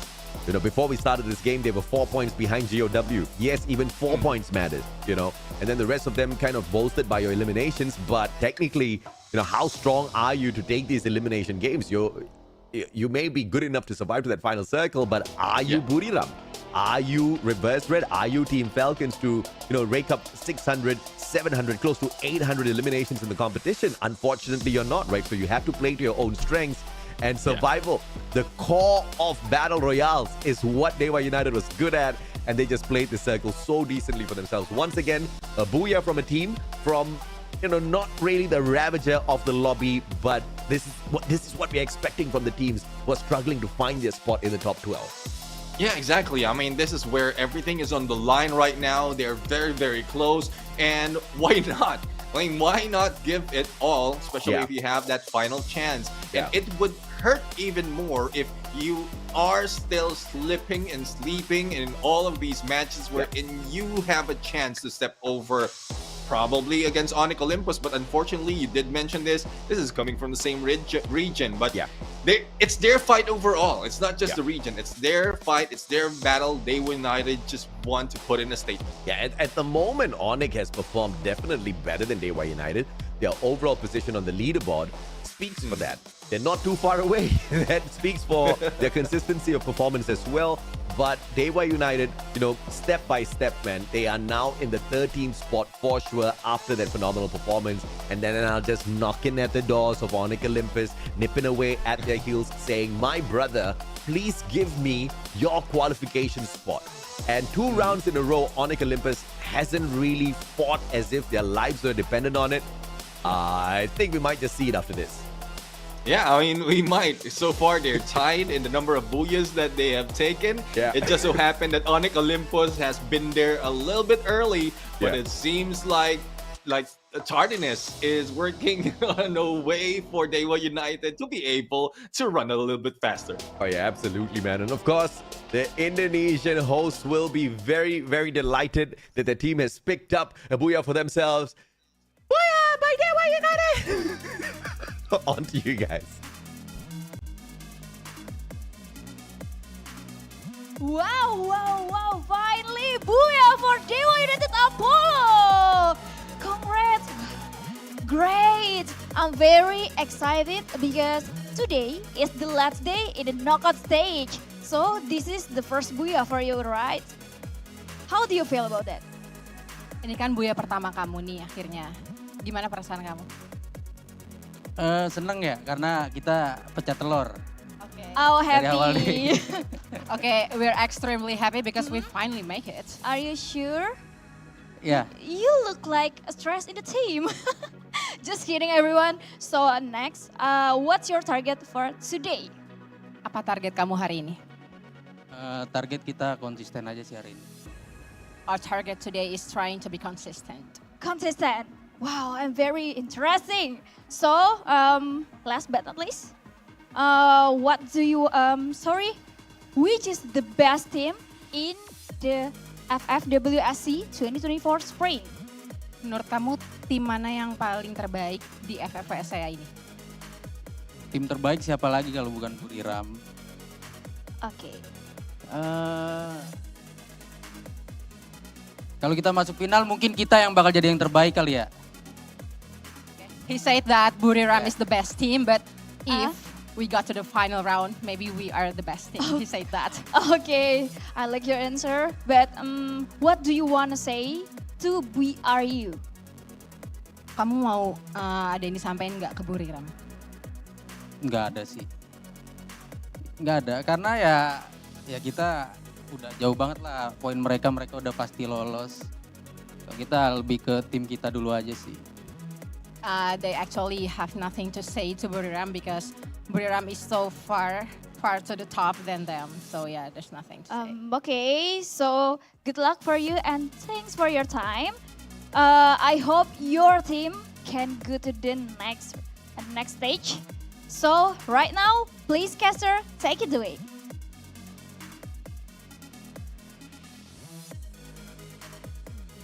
I'm a fan of Dewa United after that interview segment, you know, just truly humble. They know that they're just focusing on their own strengths, you know, trying to exploit some of their opponent's weaknesses. And they're not really trying to poke any hornet's nest, right? They know where they stand. They know that they're struggling in the competition. They're not going to trash talk anybody else. They're just going to focus on getting themselves in a spot where they're going to be pleased with their own performance. So, I mean, props to them. And clearly, they're just one rank away from achieving that. But as anticipated, Neptune, not a lot of heavy eliminations coming through our way here.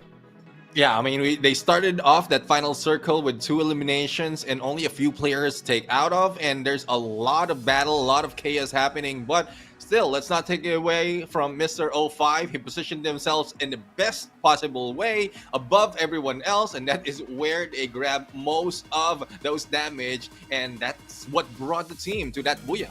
Oh, yeah, absolutely, man. And of course, looking at the lineup of the active skills here, a Tatsuya, Homer, and double A124 to disable the opponents, and for Mr. 05 to get the finisher in each and every one of those sequence of engagements. Thus far, it has fared them pretty decently well. Virus walking away with a total of 4 eliminations. 2 from Sam13, 2 from Mr. 05, 1 from Mr. 17 for a total of, how many do we have here? 5, 5, 10, 12 eliminations, 24 points. That's not too bad.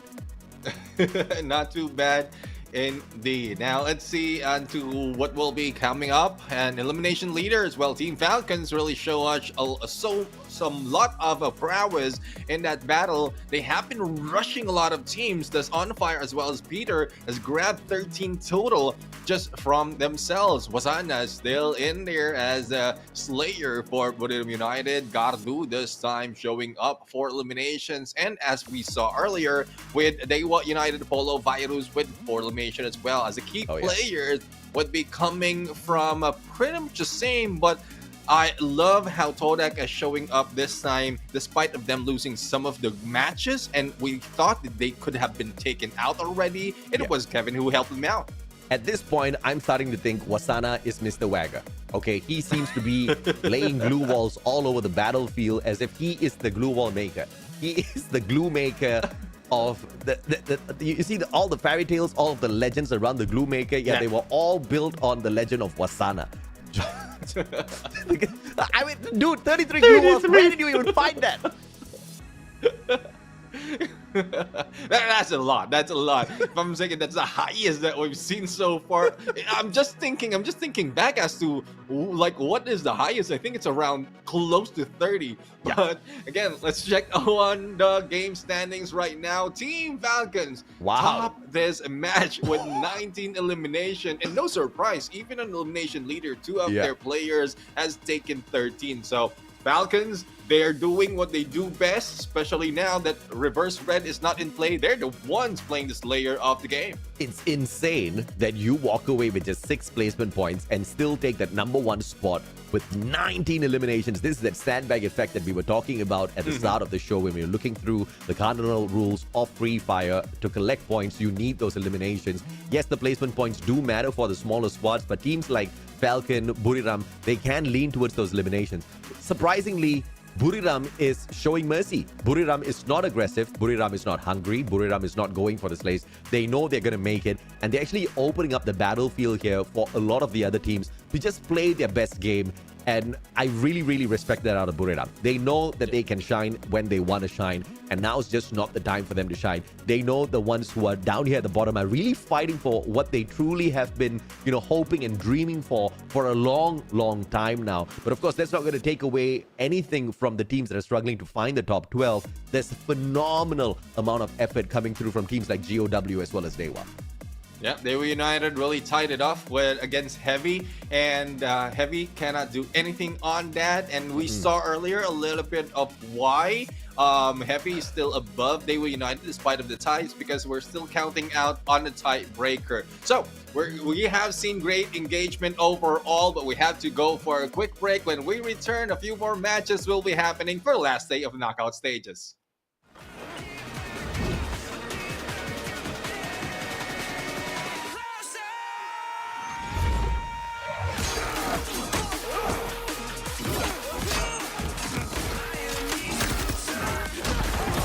Supplier! How'd you like them apples?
How'd you like them apples?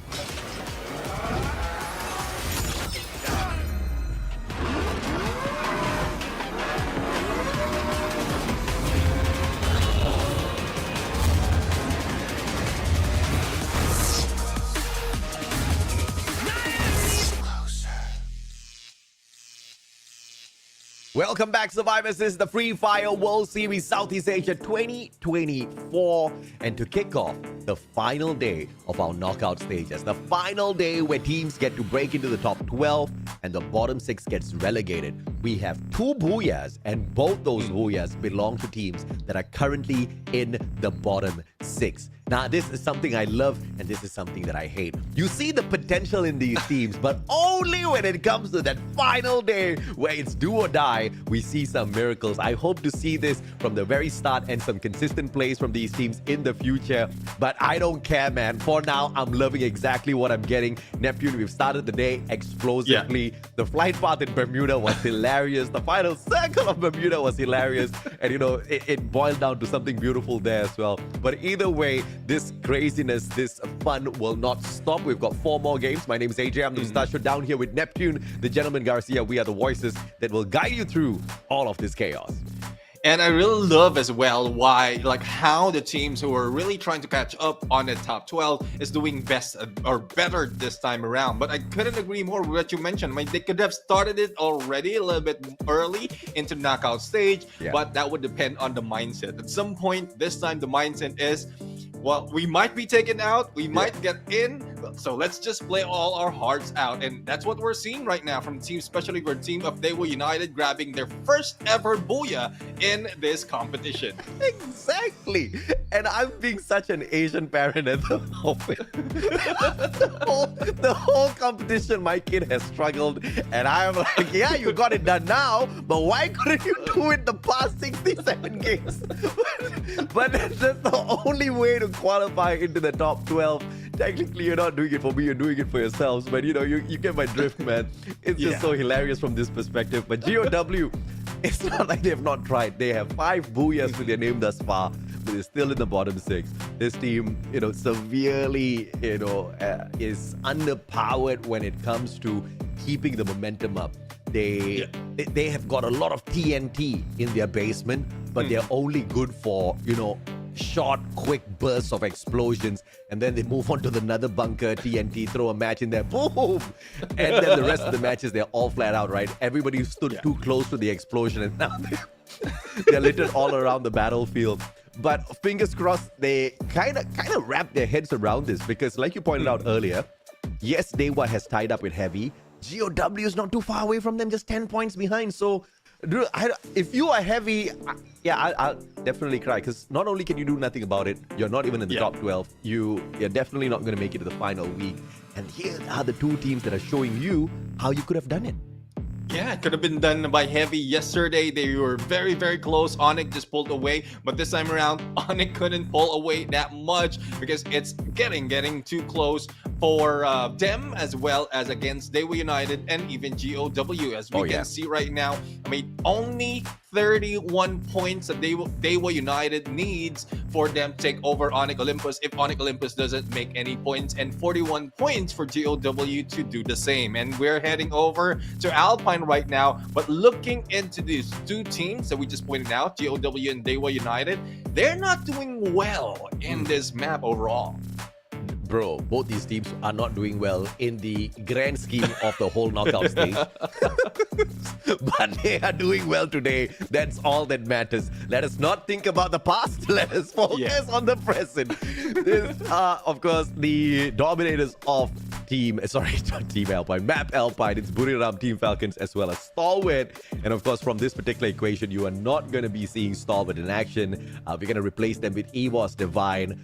But technically, going by the theme of the day, going by the storyline that has organically built up here, kind of, you know, fueled by the 2 of us crazy uncles as well, is the fact that these smaller teams down at the bottom are definitely going to be playing their hearts out. And I want to see more of that. The Thai teams, I think even Attack All Around, like, okay, you know, what am I going to achieve if I hit the 1,000 points? I'm just going to chill. everything's pretty much sealed up already. So let's see if or not these guys can really step up to the plate, right? And see, they seem to be able to do exactly that thus far. I just want to see it continue. Yeah, I mean, this is where the teams really can chill, especially for those in the top 5, and let the fire out from those trying to catch up. As we fly into Alpine right now, the chilly plains of this map really brings a lot of engagement right here, but we'll have to find out if will this be a rough battle in terms of flight path that will be shown in a bit, AJ. Oh yeah, absolutely. No, is it? It's just a one-time thing. You know, we not every day is Sunday, but you know, it just happens to be Sunday today. Sunday. Buriram's going to be picking up snowfall. Garrison for Indostar so far, no hot drops just yet. But you know, there's always that one team, man, that just can't figure out exactly how they want to take their flight path, and they end up with an early skirmish. GOW is not going to be one of them this time round. Team Falcons is going to stay clear. Expand might get caught out if Team Flash gets a little creative shortly, so we will see how they do at Railroads. And Onyx Olympus, they will get stuck with another Malaysian team in the name of Todak. So it's going to be a hot start for these 4 teams. Yeah, and as you can see right now, like a few more will still be dropping. A good chance for them to get away, especially if they spot a few of their opponents already in the compound. But They United will be hot on the heels of GOW. And as you mentioned, WAG has already taken the spot against Todak, and Raja has been brought down the moment he falls down. But speaking of falling down, I think he tripped over a few of those grass, and the ghost will be eliminated. Yep, WAG backing away, and I don't think Onyx Olympus really wants to get very aggressive. Let's see how that one cracks down. Everybody obviously trying to focus on their loots very early game. And yes, they want early points, but they don't want to be giving away their own lives freely so early and being forced to start a little bit later on through those revivals. It's all about the looting game, like I've said multiple times now throughout the whole knockout stage. And this is something WAG really needs to be careful about. Yeah, well, WAG is doing a favor for the other Vietnamese teams who's trying to catch up because Onyx Olympus being taken down. 2 of them already eliminated already. And if in case Onyx Olympus will be eliminated overall from this map, a good chance for Dewa United as well as GOW to catch up. And there you have it. Joel has a gun down as well, but here comes the chase. Buck in the corner will be Gary, and there's no way in. That's just too easy for Traps, bro. But of course, Cyrus is there for the backup. Traps with a great blue wall, but the hop on over the counter does it for Cyrus. And now one blue wall smash coming on through. Can they pick him up? And they score that as well. They take the extra point. WAG, the biggest winners of that particular engagement. They will win indeed. I mean, like happy dogs, they will be wagging their tails with a lot of eliminations right here. The target is to go into those revival platform early into the match because that's where most of the players will be heading. And let's see if they'll be able to do it once again against Evo's Divine. GOW has taken a good run earlier this match, but I think they need to pull out. They most definitely do, bro. And you know, we were talking about the whole storyline of WAG catching up with Expand if Expand does not perform all that too great. Earlier, they crashed out with just 4 points and had no placement points at all, just 4 eliminations Expand. And if that happens again, obviously WAG is going to be overtaking them just in this game, looking at the strength and the consistency of WAG thus far. Yeah, and let's see if they can maintain that consistency. They were United, though. They have the motivation, especially with the Booyah they've taken. They got 3 eliminations, heading to 4, especially if they can clip the wings right here. And the vending machine will not do anything for Todak just yet, because there is just They United surrounding them. Team Falcons, though, just a team who goes and rush and hit, trying to hit down against Iza. And Iza will be going down with the help of Peter. Yeah, Peter just spraying him down. Body shots as well. Looks like Team Falcons are one of those teams that really wants those points still, even though they are definitely qualified for the final week of play. They just still want to show their dominance out here on the battlefield. And GOW, unfortunately, just the victims. GOW is going to keep their heads down as Falcons fly away looking for another opponent out there on the battlefield, thinking it's the team that they were engaging with. But actually, it is EVOS Divine. Now, this exposes Team Falcons to a backstab by GOW and a frontal assault by EVOS Divine. This might just be the wrong move from the Thai squad. Yeah, let's see if they will make a correction on that move, but Team Falcons not yet over. They can bring back one more, and they can go in for the rush against the OW, and they did. One takedown already. Rip has been ripped out of this game and this gameplay, and let's see if they can bring back their teammates. As for Todak, they United has hunted them down, even coming from the revive flight. They are still spotted, and there goes a hit. Only a few hits remaining, and Raja will be saying bye-bye. I believe Raja did manage to bring in a quick revival before getting taken out, so Toda is still safe for the time being. Lee Kwang just got back in, but back out he goes. Expand. No, this cannot be happening to the Malaysian squad. And obviously, WAG is banking on this. We talked about this. WAG 16 points behind Expand. And now Onyx Olympus, who are in the fight of their lives as well. But Gary cooking up the grenade to take Crime out of his equation. Will get tagged up, and Kiba will not be able to save his buddy just yet. And Crime MKS a little bit too far for the annihilation. And Kiba does manage to wreck a couple of blue walls, picking Gary right back up. So a quick recovery from Onyx Olympus. And they allow Expand to run away for the time being. Yeah, let's see who will they meet later on when they run away. But for EVOS Divine and Team Falcons, there's no running away. Aim God really is an aim God with just pixel hit right there against the team of EVOS Divine. Let's see if they can bring him up. And there you go, G'day, trying to bring back one of their teammates. Team Falcon still not yet over. They're just roaming around, trying to go in for the hunt. And let's see if they can beat them down once again. Aim God from EVOS Divine is still up for a chase, for a challenge to go in for another one shot, one kill. They were United trying to snuff out Indostars, but Indostars seem like they can just buy their way through this match. Instant revivals coming through. And EVOS Divine finally engaging with Team Falcons. With the WAG earlier, who was in the sequence as well. Nowhere on screen at this particular point of time. And AimGod just taking the fight straight up to Team Falcons. This is the wrong move because Falcons are very aggressive in these circumstances. Cougar just looking for that opening. AimGod does manage to spot him, but a little bit of a mistake jumping up onto the windowsill. AimGod still has an opportunity here. And they do manage to overwhelm Cougar, who just ran a few too many circles around the team, around too many players of EVOS Divine. Now an upstairs battle, but there is a welcoming committee to meet ABAX. And out the window he goes. And back up! Ooh! But on fire, could not take that backstep, but great footwork. I saw the ideation, just no execution to perfection that.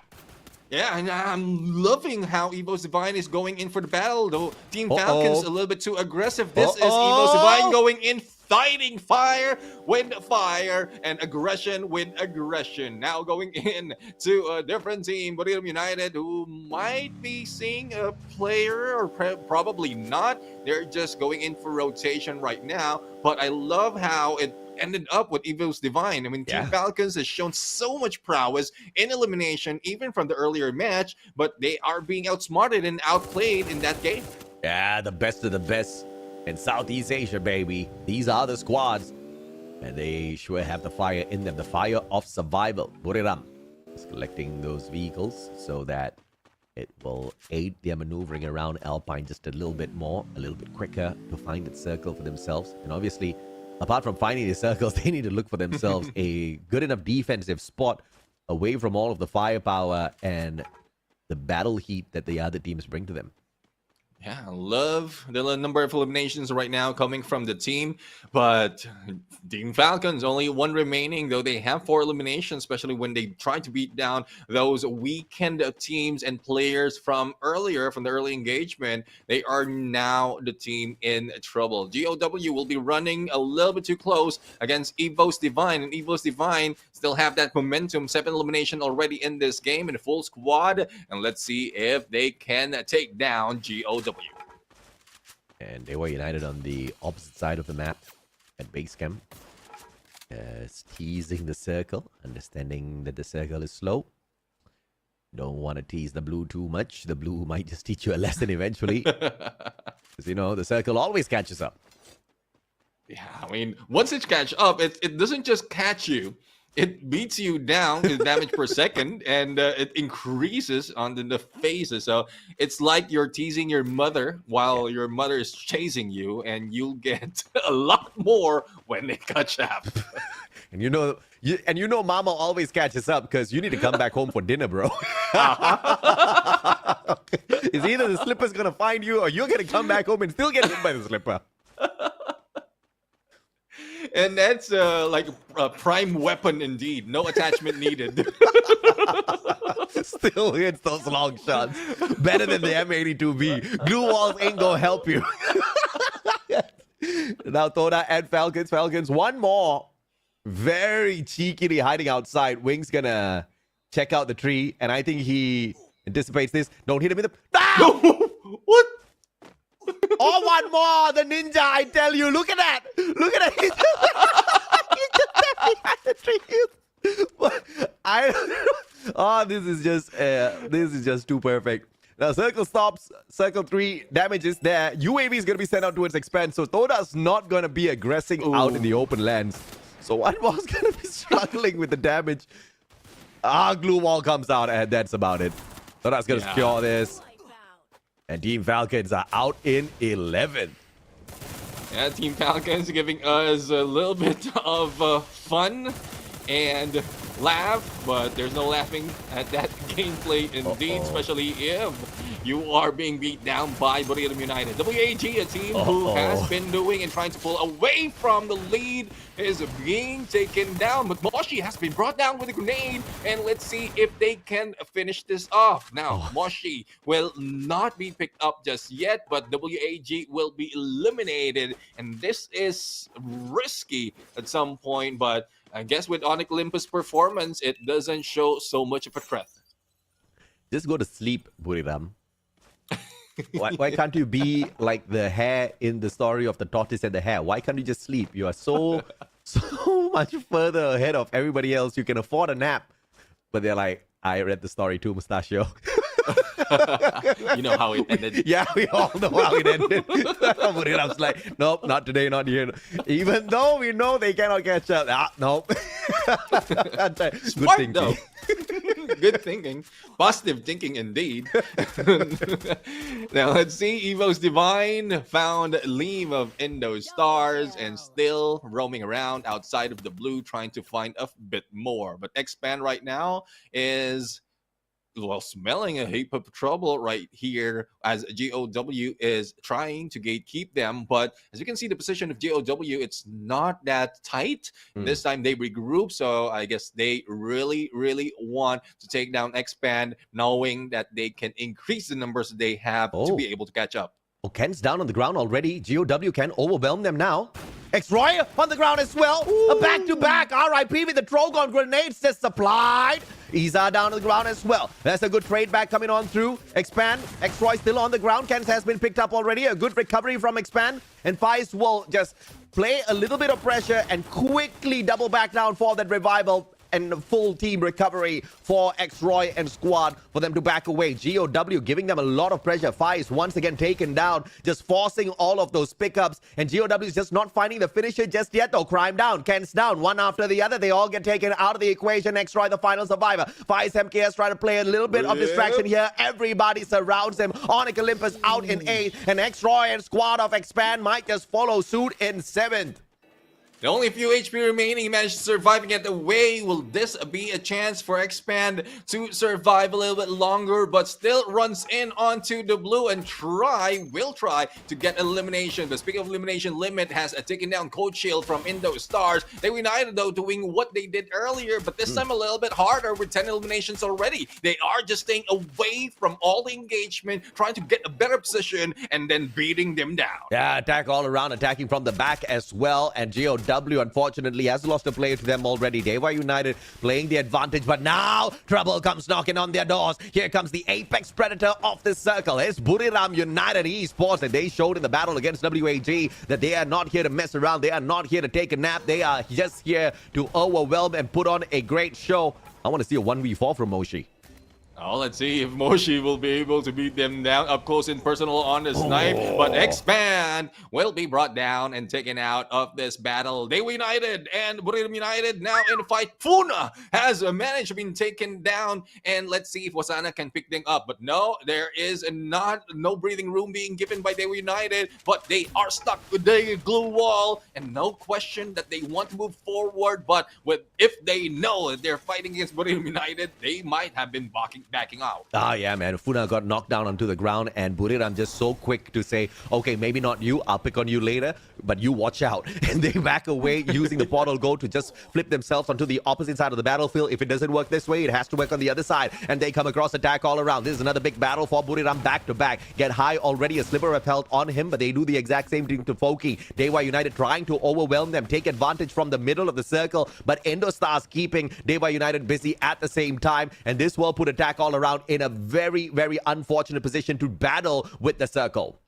And there go one dapping from Indostars right now. I guess we know already where they're coming from. What a play. They are just sitting there onto the other side and attack all around using portal go to cross over a potential backstab that can be done on Dewa United. And who's in front of them? Buriram United, Esports. And there you go, the pinch coming from two of the top teams. And there goes Dewa going down one at a time. Oh, Dewa going down one at a time is one thing, but Dewa finding the final circle after also picking up a booyah in the previous game is nothing short of a miracle. This is true hustle, I tell you. And Dewa United just rallying me up. But of course, the final call is going to be between one of these two Thai squads that do have the numbers advantage. Indostars, though, I have to say, two players, they must be on top of the windmill. Yeah, it looks like it. I mean, we saw in those stars Sam 13, if I'm not mistaken, he dropped off a little bit. He was situated on the other windmill, and only two remains for in those stars. But Buriram United is not finding any breathing room for attack all around. As it all clears out, they know where they spot. Yeah, they know, but can they get there? And dude, this is pretty much towards the center of the circle. Remember, we saw Moshi do exactly this in that final circle in one of those weeks, and he built that triple glue wall stack right in front of him to get. They got a cow! Hey, this is a different show, boys. This is a totally different show, but I'm liking what I'm seeing out here. They're just bouncing around on the vehicle at the very top of the windmill. There ain't nothing Buriram can do about this. Yeah, no, nothing indeed. And the way it looks is that that corner that they're sitting on. Okay. I really thought they managed to get an error. I was like, wait, when did they get that update? I thought you could only call the monster truck. But it seems like that corner that they're sitting on is quite dead smack in the middle. So let's see if they they don't have anything for the healing game, but they do have some glue walls that they can use. So let's see if they can pull that off this time around. Wasana is just like saying, frustrated, bro. He's just frustrated, bro. He's looking for the angle, but he can't find much. But I think you pointed out the most important point here already. You want to play the final circle. You want to fight against the blue. You need to have medkits. Coach Heel has only his mother's shoulder to cry on right now. Wasana, look how many he's being he's picking up everybody's medkit. You drop your medkits right now and you sacrifice yourselves for me. I will take the MVP. I will share my 4,000 USD. No, I doubt he said that. Okay, Liam has got a couple of medkits on him. There's a treatment sniper here from Coach Hill as well. So smart play coming on through. Moshi, Funa down. Who got the booyah? In those stars.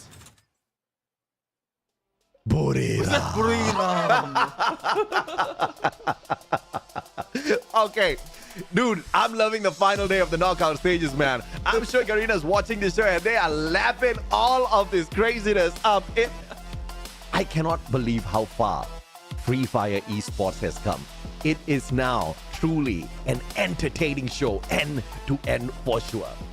Oh, definitely. I mean, like, even for the last day, when we thought that everyone would be on their wits, they have given up already. But no, we are showing a lot of entertaining gameplay, at some point being forced by the flight path as well as the last circle but I love how the energy is coming from all of the players, all of the teams. Even Indo-Stars know that there's nothing you can do. Why not entertain all the viewers out there? Oh yeah, absolutely, man. And you know, at the end of the day, what we saw from both of these teams, as cheeky as it was from Indo-Stars, it was a valiant effort. You know, if you cannot deal with the apex predator in a gunfight, you deal with them just by outshining them as entertainers.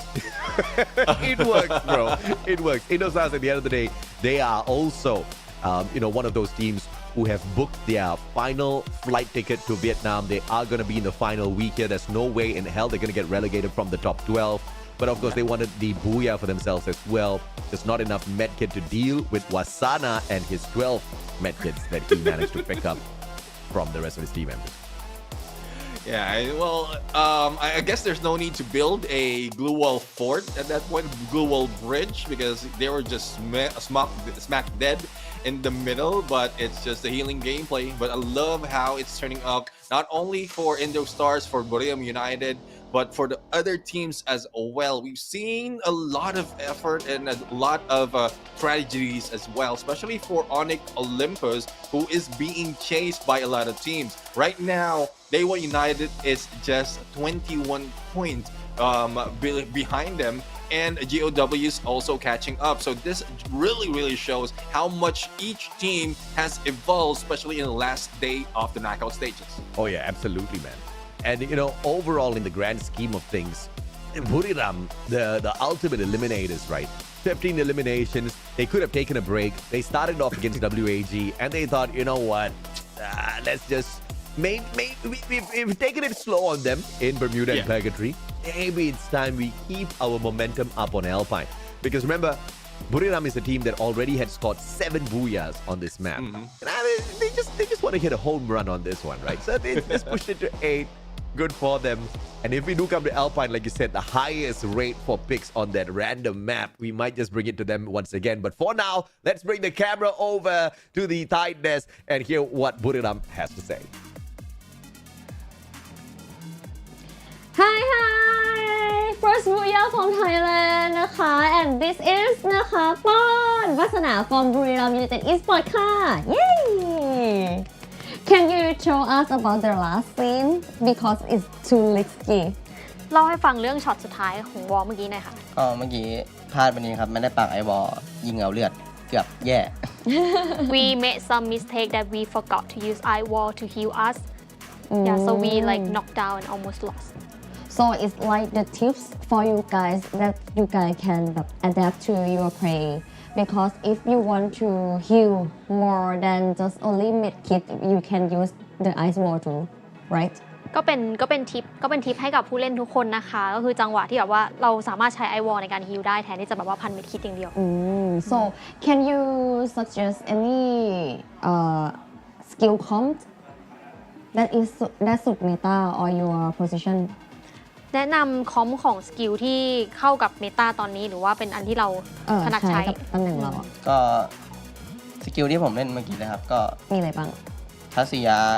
แอนดูแล้วก็โจเซฟแล้วก็ไนรีครับso you guys can follow นะคะ this comp นะคะ very meta right now so we will use this meta until the final round or maybe some adaptationเราจะใช้เมตานี้ไปยันไฟนอลเลยไหมคะหรือว่าเราจะต้องมีปรับมีอะไรไหมไม่บอกครับ Secret cannot tell Who is the most tricky in your team ใครแสบที่สุดในทีมขี้แกล้งพี่แฮกครับชอบแกล้งผมเวลาผมจะทีมMochi he always like tease him when Wasna was streaming Who is the prey ใครบ้างที่เป็นเหยื่อของเขาทุกคนนะครับแกล้งหมดแกล้งแบบใช่แกล้งใครได้คือแกล้งหมดเลยคนนี้สุดแล้ว I can confirm นะคนที่เดินอยู่ด้วยครับเกตไฮSo everybody is a Mochi victim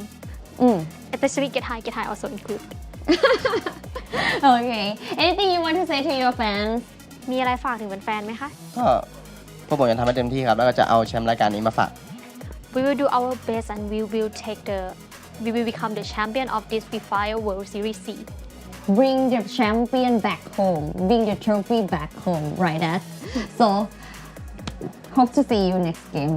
เจอกันเกมหน้านะคะ And now let's get back to Showcaster. อย่าแซวฉันนะจ๊ะ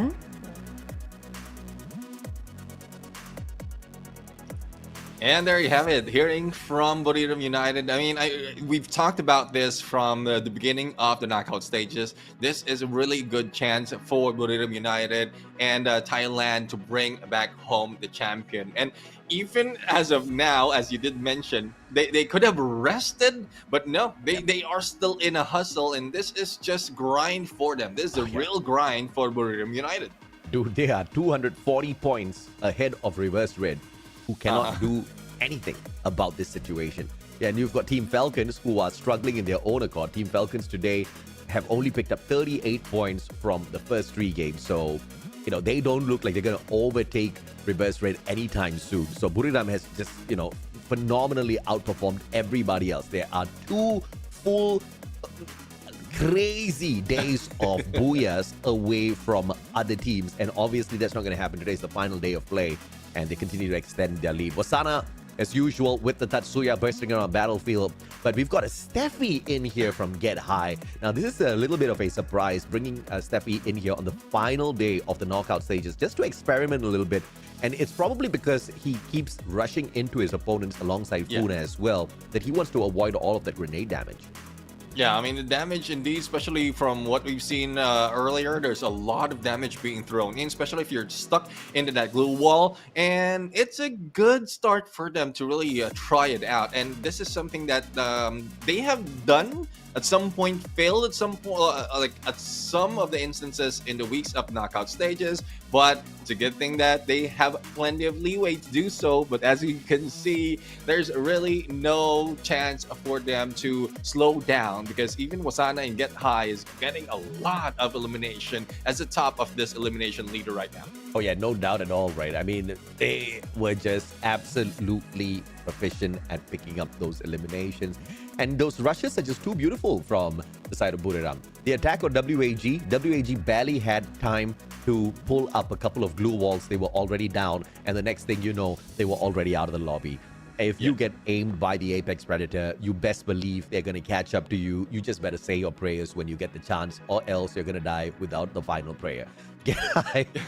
Only 1 grenade elimination. I don't know why we're highlighting that. There's so many other things that they did great out there. But of course, there's a little bit of a spotlight here for Wings, who revived 6 of his teammates. This guy.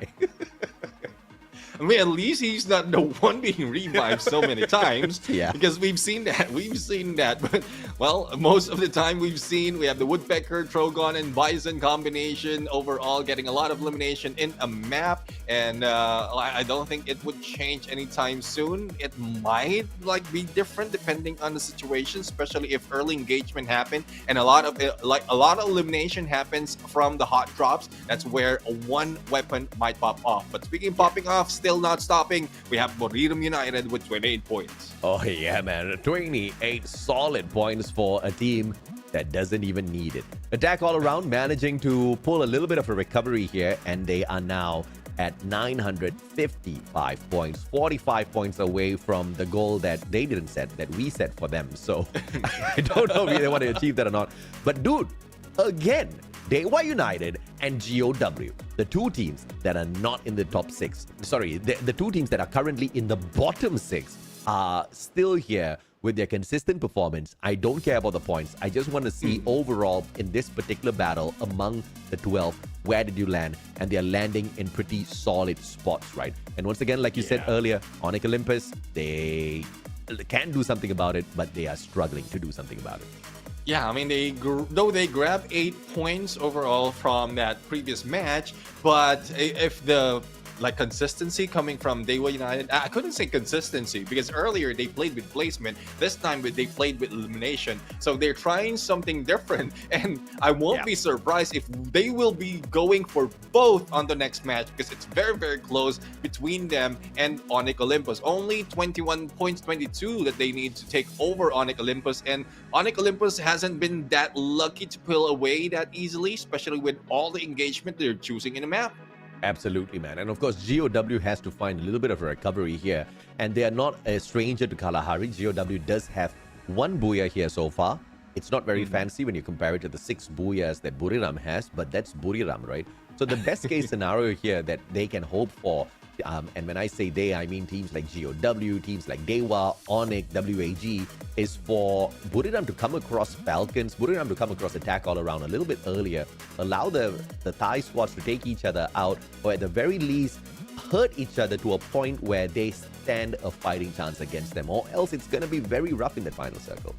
Yeah, but from the looks of it, like I remember the Battle of Buriram earlier, wherein they couldn't end the match, or they couldn't end the team versus team in, I would say, 10 or 20 seconds, and that's when they choose to pull out, and that's a smart move for Buriram United. Yeah. If you cannot finish the fight, you pull away, you find a different spot, a different opponent, and then that's where you can survive a little bit longer. I mean, to some people, it's like common sense, but common sense is not very common. I have found out more and more as I turn older. And Buriram just doing the best thing that they could do, right? They know how proficient they are at getting those eliminations, and you are absolutely correct. If they cannot get it done in a short span of time, if they're continuously pelting them with grenades, shots, and no knockdowns are coming through, they're like, okay, we're gonna try again later. I'll see you deeper into the battlefield. Let me focus on a different squad. And the different squad in the previous game just happened to be a DAC all around, and they've had so much better against them. And that's just spot on, Neptune. That's one of the success reasons behind the team of Buriram. Yeah, I mean, there's certain strategies, certain formula that teams are doing right now, and we are seeing that overall, especially with the extended period that they have been playing. But speaking of Buriram United, they're hunting Team Expand, so I think this is something that we usually expect. Especially Expand is very, very close to PE Sports if they want to move up, but let's see if they can be pulled down, especially if they face against the top teams. Oh, Axel replacing X-Roy in this matchup. And he pairs up alongside Ken's Vice and Crime. And this is what I really love about the owner and manager of Expand, right? I don't know who the team coach is, but the owner and manager, the mother of Too Fast. Dude, she stepped into this industry not knowing what in the world Free Fire was. She did not understand gun names, rotations, nothing. She was absolutely blind. She was just a mother of a kid who loved Free Fire. And now she's capable of changing out the rosters, really testing out the capabilities of these players that are out there and all. We need to do a documentary on Expand as to how she managed to just absolutely wrap her mind around and create such beauty out of this squad, right? And of course, speaking of beauty, it looks like there's going to be a beautiful sky shot. Eye traps! To avoid that. It looks like the zipline does save lives at times. Yeah, well, if you have a full health when you step on it, but it does. And going back to your point, I guess at some point we do understand, because we were at that level where, and we don't know anything, even what we're doing right now. Yeah. But like when Expand show up in the competitive scene, it's just in a short span of time, they've done so much already, and that's with the help of Too Fast Mother. So that really is needed right now to motivate not only the players, not only the teams overall, but those handling a team on how to handle them quite well, like a mother can do. Absolutely, man. And you know, speaking of Expand, dude, I just see Expand just wiping the floor with a couple of Buriram players. Ken's Buriram! Dude, observers, how could we be... Come on! How did we miss that? That is Expand, a team that we were just talking about, and they took down the kings of this map as well as this competition. And I mean, couldn't say even more. We were talking about Too Fast's mother. It is a happy Mother's Day to all mothers out there. Oh yeah, amen, amen. Thank you for reminding me. Happy Mother's Day to everyone. Happy Mother's Day to Che Ain, the person behind Expand as well. I mean, dude, I just do not know any other mothers who would sacrifice their career for their son's dream in the world of video games and esports, and work from nothing to everything that they have. Obviously, you know, not the best team in FFWS SEA, but as far as a Malaysian team goes, You're absolutely right, Neptune. They have really stacked up their accolades thus far, and they just continue to impress me each and every single day. And they just did it again off screen, of course. Yeah. I'm very bitter about that, my dearest observers. We missed that showdown, but it's okay. We know that there's a little bit of the proof in the pudding as to what we were talking about as far as Expand is concerned. Yeah, well, let's see. There's more that they can do right now. But as we can see, GOW and Onyx Olympus, some of the teams who's trying to take over that 12th spot. And Onyx Olympus is fighting back and trying to maintain their position. So I guess they felt really that they're being gunned down, being chased by Daewoo United and GOW. So they're showing a different story. They're not backing off. It seems like I'm seeing a shadow of what Team Falcons might do in situations like this. Oh yeah, absolutely, man. And of course, Olympus is your eliminate. I can say today I have seen it all, Neptune. Yeah. We've been running through 6 weeks of the knockout stages, but today is just, it's a very interesting day. A lot of things have happened in broadcast thus far. A lot of shocking moments, highlight-worthy moments for sure. Teams like Daewoo United, GOW stepping up, and now Expand stepping up as well. Everybody trying to prove themselves out there, and the platform that has given everybody to prove themselves out there. Garena Free Fire, you just gotta absolutely love how much the scene has grown in the past few years. Yeah. Is there any chance that we can announce to the teams that there's only one day of knockout stages, and then we change that announcement after the fact, and then it happens every day? because if it's that's a mindset, if that's the mindset of the players right now, I'm going to give it all. There's only one day for us to fight, and then by the next day, okay, there's another one. We're going to extend it for another day. I think what's going to happen. Yeah, I think you have just given a diabolical solution to Garena Free Fire as to how they torture players next, right? Every day, one team gets eliminated from the competition. Oh, everybody's gonna be fighting for their lives. No knockout stage, 6-week run of Buriram picking up points. It's just one day, and the team at the very bottom of the 12 teams is eliminated. And if we go through it, yeah, man, we are gonna see a lot of fire, diabolical stuff from all of us. But of course, Team Falcons trying to snuff out the fire in Daewoo United, but it seems like it's not possible, especially the first 2 circles with a pocket market in action.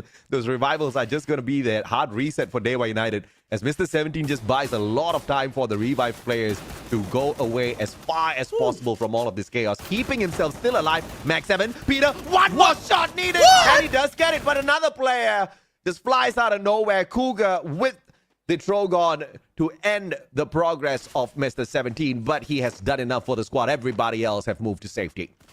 I'm really loving this. I mean, they were united on the 1v1s. They can really win it. And it doesn't look like what we've seen before. Probably they're just too dependent on their teammates. But if you put them in a fire and in between a fire and a hot place, they can bring on the flames from their hearts. But in those stars right now, they need to cool off because it's Onyx Olympus, the elimination leaders that we have right now, that they're going against. Oh, yeah, absolutely. And let's see if or not they can get out of the sticky situation. Onyx, they have a decent 50-50, but Coach Shield too quick on his feet. Kiba catches up in the nick of time. The Trogon doing the damage, but Attack All Around is here to mess with the Indonesians. Both teams about to be eaten up. Attack All Around sees a great opportunity, and they are here to take it all for themselves. Kiba hits that quick instant revival, and Karoro from afar shuts down Joel. Doesn't allow anybody else to rip away his life as well. Limit with the hook gun. Quick repositions coming on through to get himself a very far angle on the right-hand side with that fantastic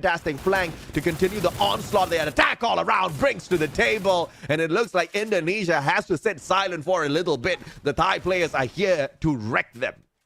Yeah, I mean, it's a good thing that Onyx Olympus have one more player who has been revived just in time before the last one has been taken out. But speaking of taken out, we have Expand continuing battle. I guess they have that momentum after taking down Buriram United, and they're targeting the teams who are just laying around onto the edge of the circle. And they are choosing good position right now, not too far from the next phase, and they just ripping a few of those players who's coming back unsuspectingly in this area. What a match, bro. What a day. Loving the energy, the feels of the knockout stage, the final. Your new favorite word, the penultimate day. Penultimate. Of the knockout stage. And everybody's fighting for their lives. Even Onyx Olympus putting in the hustle to not get taken out of the equation too early. Gotta love it, man. Team Falcon 8 eliminations. And yeah, they're definitely looking for more. Yeah, I mean, it's showing. I guess they are up for the challenge. Yesterday, Reverse Red did mention that they don't really care about the Booyah as long as they got the top elimination, and they did so much in most of them in the cases. And that is a good challenge that you can put yourself, even if you're not interviewed and not be on the camera and you have to say all those things. But if you set your team to say, okay, let's grab so much elimination, even if we don't get the Booyah, pull away from the lead that we had, then they can carry it over all towards the final. So the Team Falcons showing up that they haven't slowed down despite of some of the weekdays that they played before. They can bring it back up. Oh, this is a blessing for the team of GOW. EVOS Divine started shooting at them very early, premature shots. And they were thinking of nicking away a couple of eliminations here, but all they did was push GOW away. And now Team Falcons, hearing those shots, are going to be putting pressure on EVOS Divine. This gives GOW that opener to really find a safer spot for themselves. But the EVOS Divine, they have just invited a very troublesome guest to their spot. Abex down. Peter finds the annihilation. Cougar down here to back up the rest of his team members as well. Ray getting tagged up from inside. G'day together with him as well. But not a lot of HP to play with. Ray on the ground. G'day holding on. Cougar needs to turn around, and the annihilation comes through as well. Team Falcons, 11 eliminations, looking for one more. But EVOS Divine might just be able to survive if AimGod can escape. Let's see if AimGod can escape. He has been spotted already, managed to run away though. And Team Falcons, I don't think they will be going in for the chase just yet. All they have to do is replenish the resources that they lost in that battle. But I love the positioning that they have. They they destroyed the glue wall onto the window. We have seen a Bison as well as grenade launcher, but let's see if that can be done, because we're seeing Onyx Olympus in the same situation that EVOS Divine are in. WAG are the ones hunting them down. Only one remains. As long as Buriram doesn't show up again, WAG is going to be... Oh, wait, Expand got them eliminated. So I guess WAG has nothing to worry about. But of course, as I say, they have nothing to worry about. The screen shows me another Predator on the battlefield, attack all around, who's hungry for the 1,000-point milestone for themselves as well. But thankfully for WAG, Indostars will satisfy their hunger for the time being. See, keep them entertained. Coach Shield with Mean Uzi doesn't work, and Indostars will be left with two players. Recovery can be done, but it's a little bit risky, especially if you step in onto those vending machine. For Taiwa United, yes, they have been taken down a little bit, but they have survived this far into this map and spotted Onyx Olympus. Joel almost being taken out with half health, trying to pursue and continue that recovery. It's being that's happening onto that corner, but Joel might not survive this bit. Might not survive this, but can he get lucky? Yes, that's the answer for my very silly question. WAG with 7 eliminations. Trying to play cheeky, but they've only got 28 more seconds to continuously be cheeky, because the circle is going to be forcing them in, and this is not the kind of circle damage you want to be messing with. I mean, nobody should be messing with this circle, unless, of course, you're Buriram and I don't know, like you're blessed by God or something. Or blessed by 12 medkits. Yeah, that too. WAG, early setup on the portal go for the reposition, so they can continuously flirt with this very dangerous timing of that circle, and they can time it perfectly. And as I speak of that, WAG makes their move in towards this next spot, and only pushing one player in very smartly, and therefore they do not get annihilated. That one player that moved on in, I believe it was Krillin, he sets up the glue walls around the other end of the portal go so that the rest of his team members can join them as well. Very, very methodical play by WAG to find a safe zone for themselves. Yeah, I mean, they might have been expecting someone who will be getting in the middle of this area of this circle, and they are just waiting for them to move up. But the ones going in behind them is attack all around. And when they thought that it will be a rush on to Dewa United, WAG need to back off. But the one thing is for sure, Expand had their eyes on them, and a backstab might happen. Good grenade. Krillin out, and he had the grenade launcher, so unfortunate. Ghost steps on out at the wrong timing. He gets shot at as well. Fires MKS. Expand trying to take advantage of the situation, and Expand is under a lot of pressure as well, because we were one solid game away for WAG from overtaking Expand on the overall leaderboard, and Expand personally making sure that does not happen as they assist attack all around to keep WAG squeezed in that tight spot and leading to their elimination in the 7th spot. Very, very smart play by Expand. Unintentional, of course, but they just set that in mind. That was their manifestation. Yeah, indeed. I mean, they dreamed that they will be able to survive that battle. They did, and Dewa United trying to survive it. But it's a little bit too risky right now because there's a full 10th of the opponent on the other side. It's Evo's Divine right now, who's trying to hide off, save up all the resources, but Team Falcon says, oh, what are you doing out there? We're going to push you out, force you to leave this area, and even put in Mr. 05 as collateral. Oh, dude, like when you have got 2-3 different teams chucking those glue wall melters at you, you would hate to be GOW. Look at those defenses just disappear by the second. And here comes Team Falcons. A double glue wall setup is needed here for GOW, and they erect it instantaneously. And this now forces Team Falcons stuck outside. But the safe zone's leaving everybody high and dry. GOW, do you have a portal goal? Team Falcons back away. They do have a portal goal pre-set up already outside the circle. That leads them into the next safe zone. A couple of players from the side of Team Falcons going to get stuck outside alongside attack all around, and they have to move on foot. They cannot take the damage from the blue to go and look for that portal goal. Backstab by Dewa United as well, as Limit finds one more. Attack all around, putting a stop to Team Falcons, and GOW fighting off the Indonesians, and Dewa United out in 5th. Dewa United is out. GOW maintains to stay alive. They have been saved by that zone. And let's see who goes down first. Team Expand really finding the fire and expanding their cover in this battle. Team Falcons goes down one at a time. Only one remains. And Expand showing a little bit of fire on them. Now this Expand and GOW quite far from each other in the leaderboard. Whoever gets it will manage to move up on to this rankings. Now GOW has already lost a few of their players. It is a 1v3 situation. This is what we're talking about, a tribute to Mother's Day. Expand taking that booyah. And this is for their manager, their mother, the one and only Norian. And there is just no way in hell you can credit just the players for this victory, right? It was the smart play of the substitution.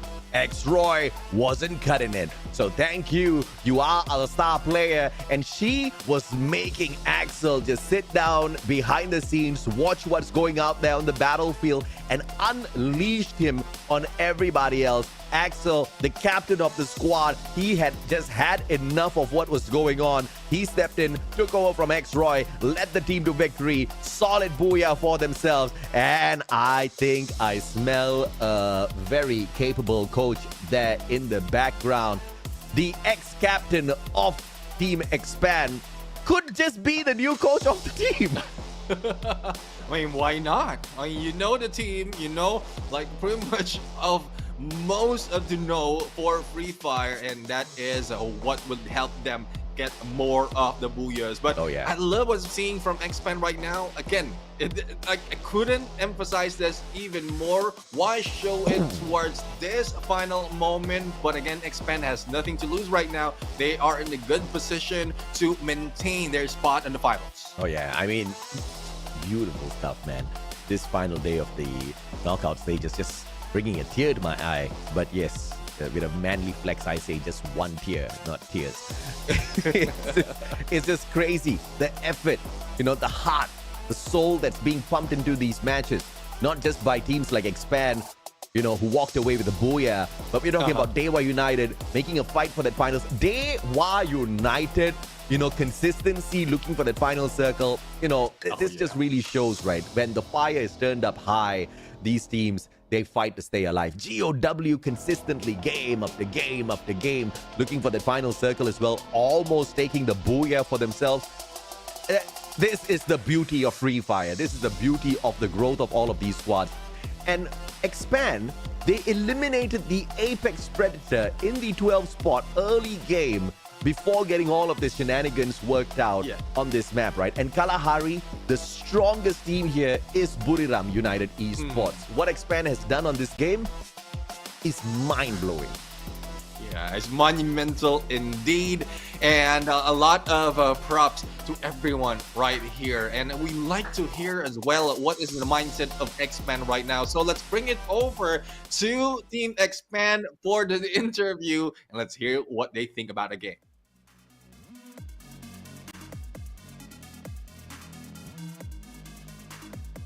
Yeah, hello everyone, welcome to Booyah interview with Expand, Excel.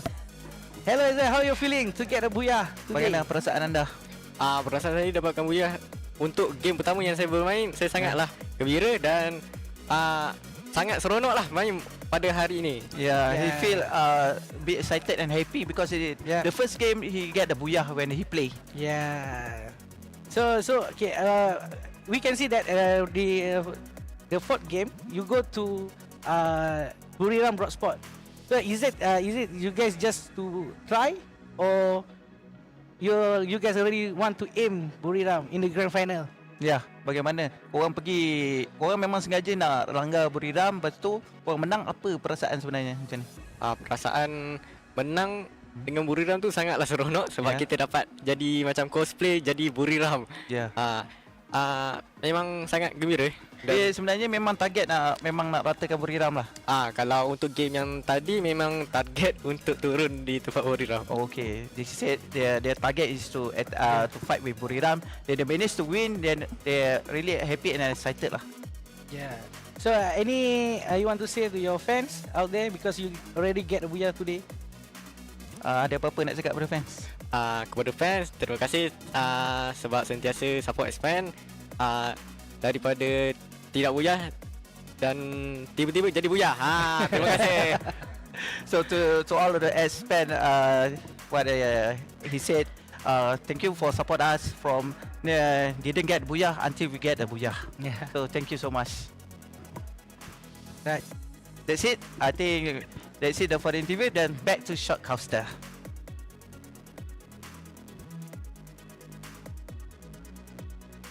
I'm missing all of the crazy laughs and fun with Haji Yat on the Barca desk, but I'll eventually get back there one day. I love this from Axel. They felt like they were cosplaying Buriram United Esports. How often have you heard a team say that, right? Because they took a hot drop on Buriram. It was well planned before the match started. They went there, they executed Buriram, and then they cosplayed Buriram down to that final circle. You gotta love it when a team's having fun like that. Oh, definitely indeed. I mean, the Axel, even the player photo seems like he's having fun, but not in the battlefield. He has a 8 elimination, and he's really on fire right there. I love the ideation of like probably not the term cosplay, but taking over the approach of those teams that you eliminate, and that makes you improve overall. If you know that you eliminate a team, you can study their gameplay, their rotation, and then that would lead you to a great Booyah. And this kind of shows me flashbacks of looking at the active passive skill lineup of Buriram themselves. They literally were cosplaying Buriram, and the stats are getting pretty close to the Buriram stats as well. Yeah. This is genius, right? Now, if you can't beat them, you join them. If you can't outthink them, just copy their answers. And of course, it definitely requires skill out there. It requires proper leadership. And that's exactly what Axel is here for, right? The new captain of the squad. and he's carrying the squad very, very well, and a joyful match for him. This is the first game that he's playing throughout the day, so he was put on the bench for the first 3 games just to heat him up and then unleashed on the battlefield. You know, when I say the manager knows best, the manager truly knows best, but we can see that Too Fast was behind there as well, kind of like calling the shots, leading the team as to what they should be doing. I really like this mother and son combo leading Team Expand up to the top. They're not at the top just yet, but to be confident enough to tickle the beast, I have to salute them.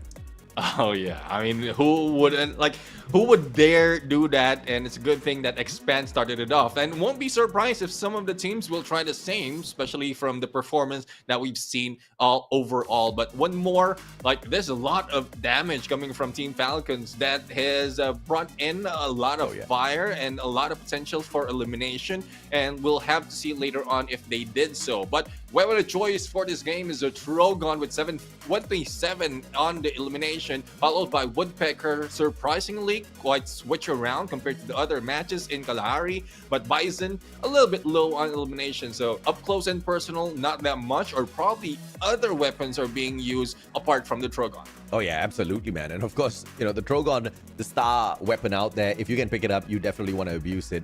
And speaking of abuse, the team of Expand definitely did over abuse that gun. 27 points in total, 15 eliminations contributing to that, and they are the apex predator of this lobby after taking out the apex predator themselves, leaving Buriram with no eliminations whatsoever. This is a huge flex from Expand. I love it. Obviously, I'm an Asian parent. I demand consistency. So, yeah, next game, please. Attack all around, 20 points in total, 13 eliminations, 7 placement points. Great leap over Falcons as well as GOW, who did manage to take better placements than them, but not as many eliminations.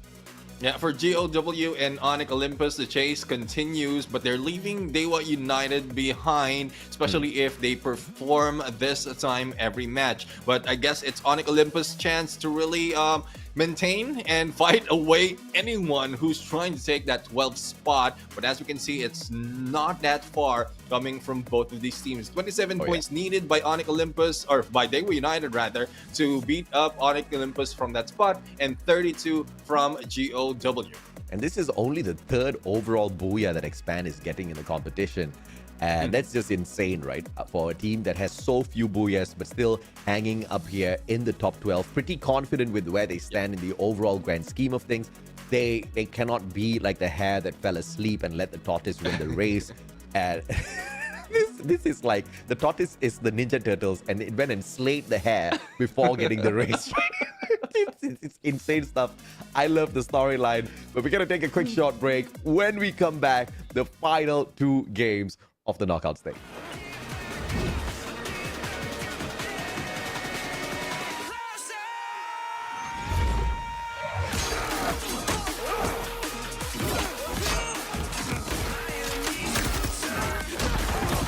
Supplier! How'd you like them apples?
How'd you like them apples?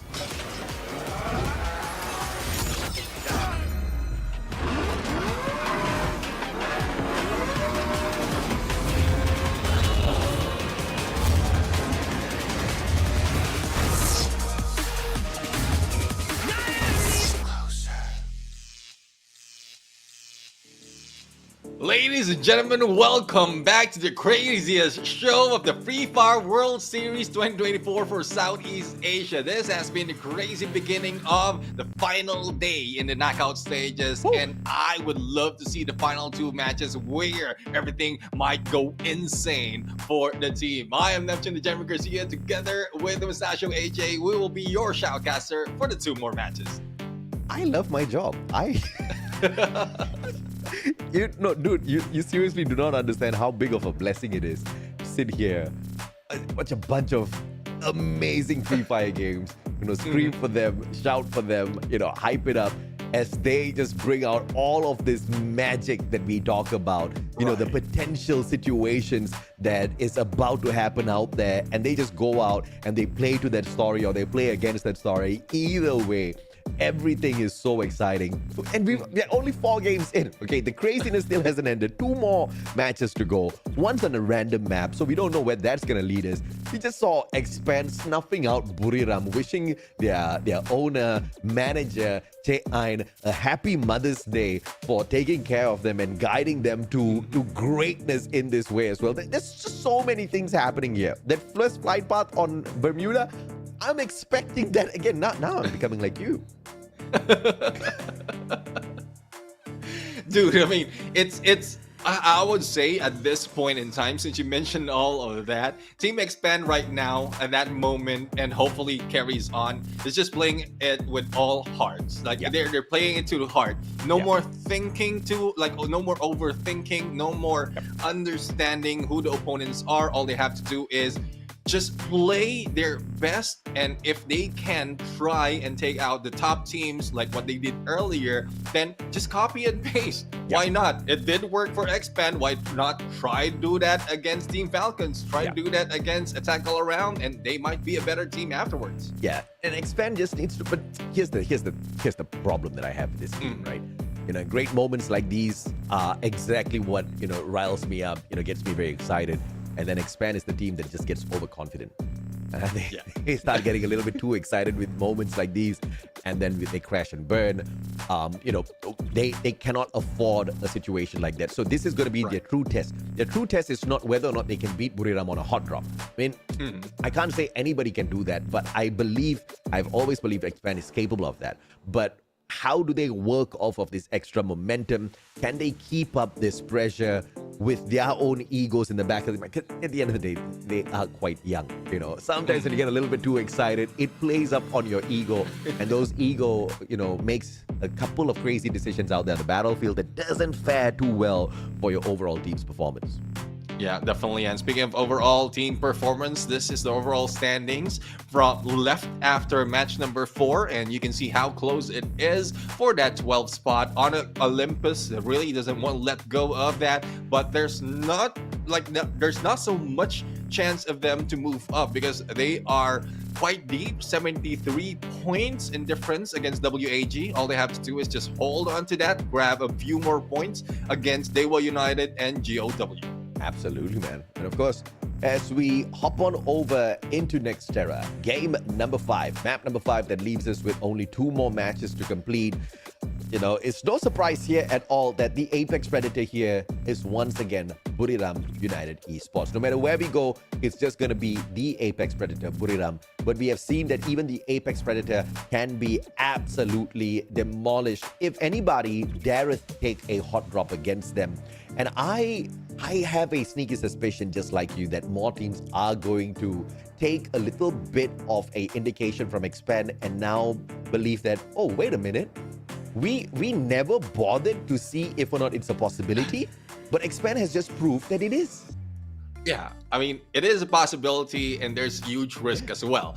If in case, say, Expand opted not to do it again against Buriram United, or opted just to go back to their ways and drop on their usual dropping spot, they might be the target for Buriram United. Oh yes. So if yes. they can pull away from that, and like if in case Buriram United hot drops them and still manage to take them down, that would be a true testament to what Expand can do and what other teams can do as well. As we hop on to next era, this is where the future is, and let's see where the future ends for the team right now. Yeah, baby.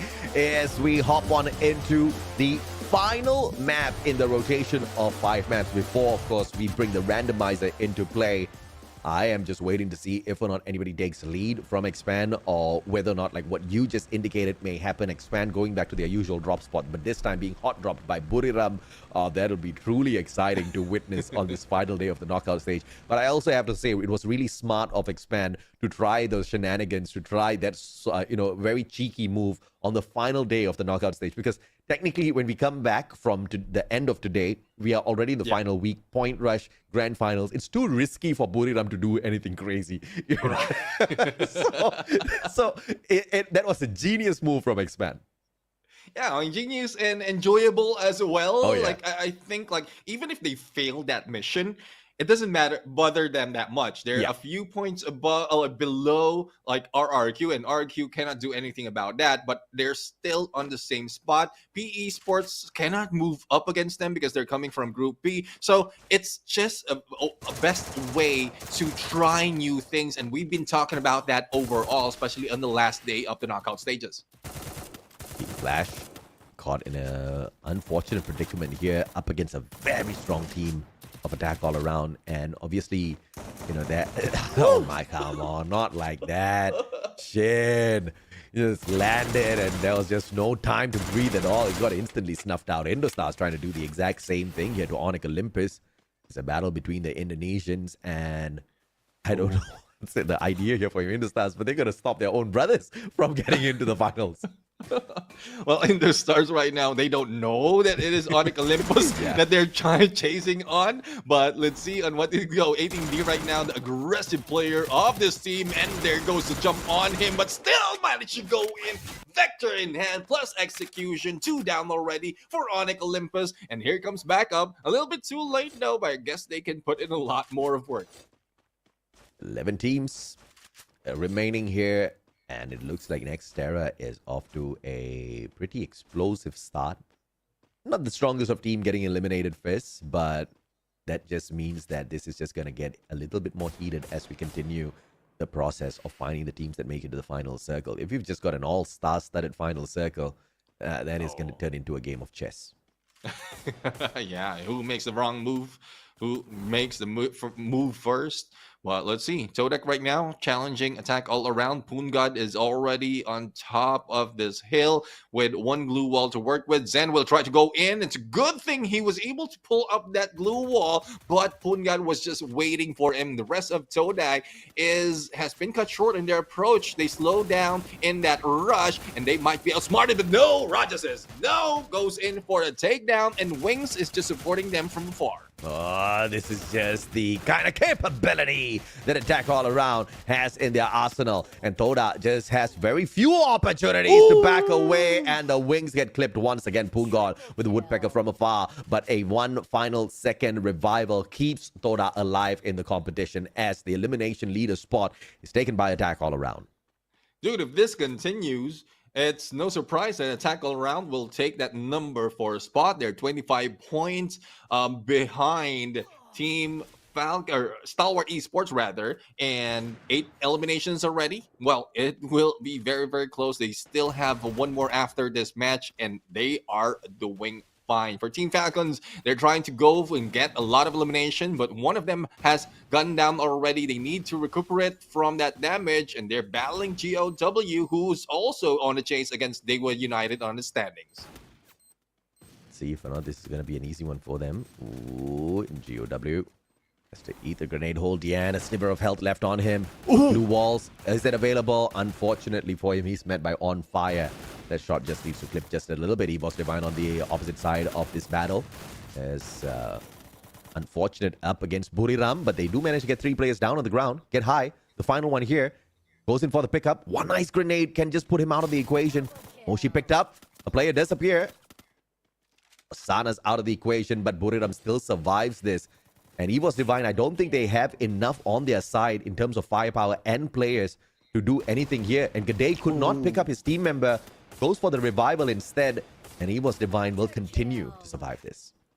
Yeah, they will survive. And I thought Buriram United will be meeting the same fate that they had earlier, but not today. As you can see, 4 eliminations already by Buriram United, the recovery and the revive onto Wasana.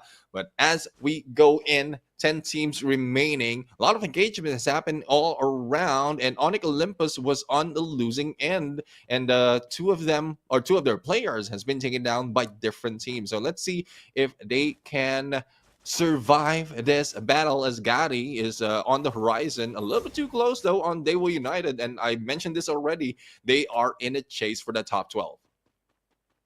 United, by the way, I'm loving this game because it has slowed the pace down. I can breathe. My throat can recover from the chaos of the first 4 games.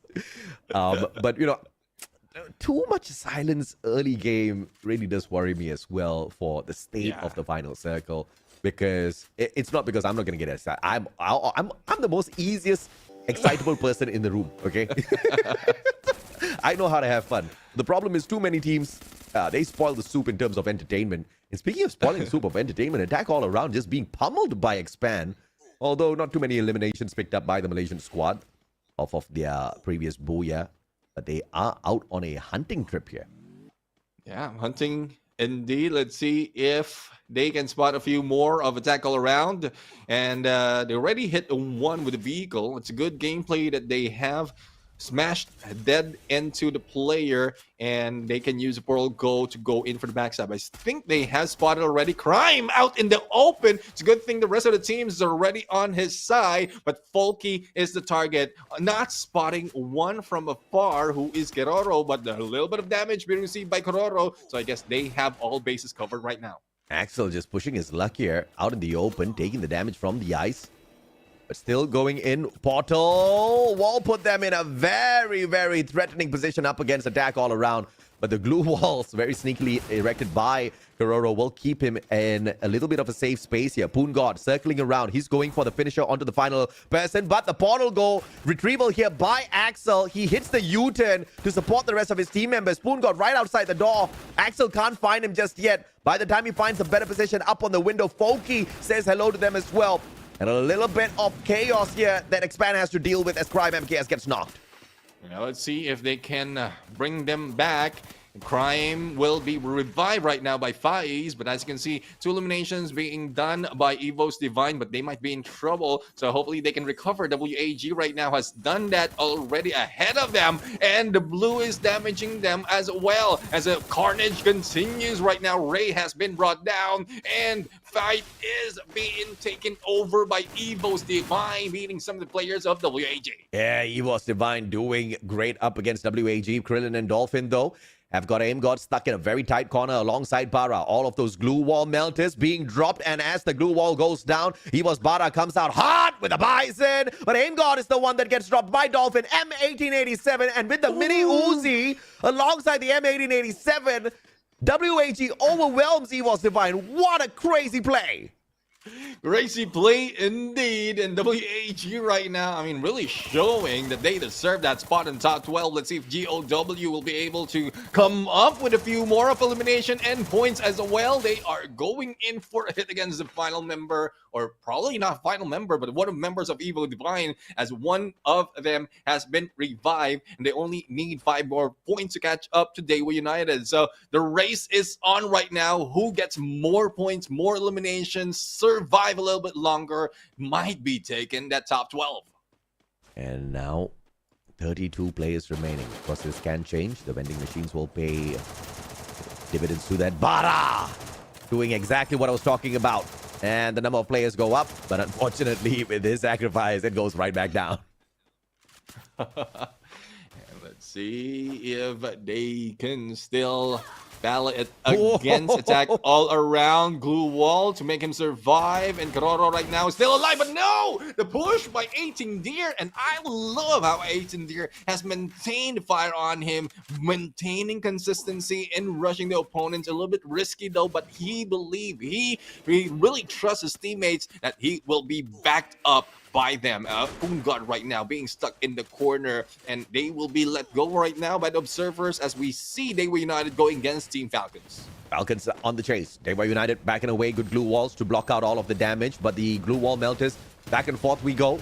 Ice grenades are not going to be teasing them just yet. Look, that's just a little bit of waste of resources here by Team Falcons, but I understand the ideation. They're throwing all of those glue wall melters even behind the existing glue walls, even before the defense is set up by Daewoo United, just to make sure they've got a little bit of a head start, but it's not going their way. It was too premature, and they have wasted a lot of their utilities. Now grenades coming through from the side of Daewoo United instead. Knock after knock, Peter on the ground, and that's their star player. Kuga still has got the Trogon, but a double of the Bison push coming through from Daewoo United. This is going to be an easy shutdown for them, and Team Falcons is going to be toasted by the Indonesians as long as Daewoo United can keep this up. They circle around. On fire tries to get away, and a little bit of a mistake with the timing once again. Overwhelming pressure from the left, and the fall damage, and it does take On Fire out of the equation.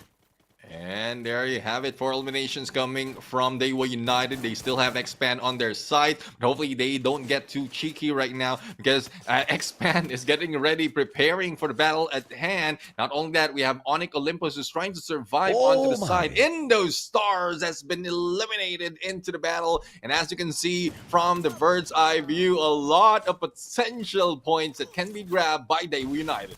Oh, this is I'm not liking Daewoo United's spot.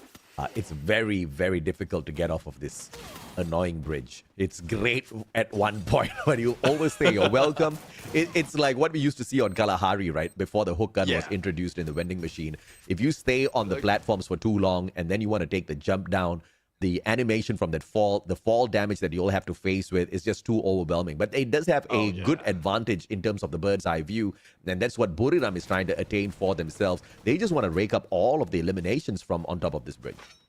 Yeah, I mean, this is payback from what they received from Expand earlier. It's a good thing that Daewoo United managed to pull away using that portal goal. One of them has fallen down already, but they fell into the hands of Attack All Around. And Attack All Around on their 20th elimination right now. Oh my goodness, this is them just moving up and trying to take a few more spots above. Yeah, we talked about how Attack All Around is just looking for the 1,000 points. They're 25 points away from it, and they're just trying to make it up through eliminations alone. 5 more eliminations, and they're already at the 1,000, baby. And of course, if they manage to, but if they can get 25 eliminations, obviously they're going to get some decent placement points there as well. That's going to push them over Stalwart Esports. So great success here for Attack All Around. But as I speak about them, Osana shows up like the god of death, and the Bison just comes raining down with the bullets as well. Get high with the Trogon, manages to pump a couple of extra bullets in the chest of Kororo. Foki trying to run away, but 3 players from the side of Buriram attacking, and they hunt him down successfully. One final glue wall, and it protects him. Yes, he did get tagged up by the A124, and the pressure out of 3 guns at the same time puts Attack All Around out in 7. Yeah, I'm 7. Not quite sure if that is enough for them to catch up, but they have one more match to go, and 13 eliminations being grabbed by Buriram United. Team Expand right now is playing it, I would say, though they are moving around, they're playing it slow right now, not really getting and heading out in the open, making sure that they have good coverage before they go in for the rush. And speaking of rush, GOW will be the target at this point, but they have to make a right turn, and they get away and meet up with WAG. Yeah, psych, I'm not going to go for you. I'm going to meet WAG instead. But Osana shooting down Krillin from afar, and this is going to help out the pressure that Expand places on them from the back. And WAG getting taken out of the equation only means that Expand is going to be in trouble as well, because Buriram is watching this particular segment of the area on the overall map, and they've got that high ground advantage. And look at the space dominance that Buriram is taking here. 3 players on the bridge on each and every single angle, 1 on both sides, and 1 player flanking from the back as well. Moshi from up top, he's holding that left-hand side flank alongside Wasana. They are all on that long-range marksman, picking up elimination after elimination. They already helped out with the elimination of Attack All Around, and now they sit on 16 points, looking for a booyah for their own.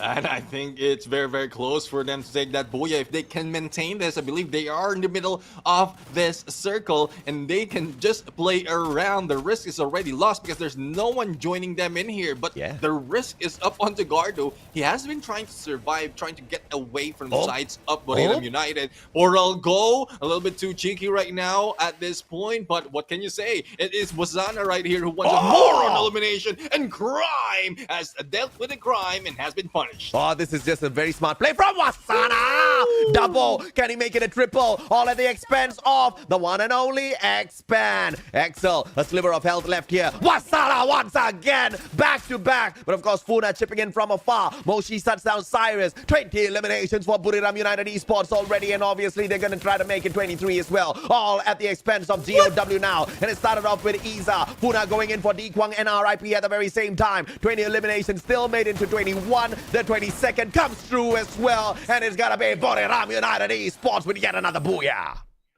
Oh my god, I love the autonomous of each player coming from Buriram United Esports. Not really dependent on each of their teammates, but they can move around freely. They can hit a compound, a team entirely on their own, and that is what they have to show right now, a reason why they are on top. Oh, absolutely, bro. I mean, after getting snuffed out in the 12th spot, obviously, just like how Axel had his time on the bench, they put Buriram on the bench. And Buriram was like, whoa, whoa, whoa, whoa, whoa.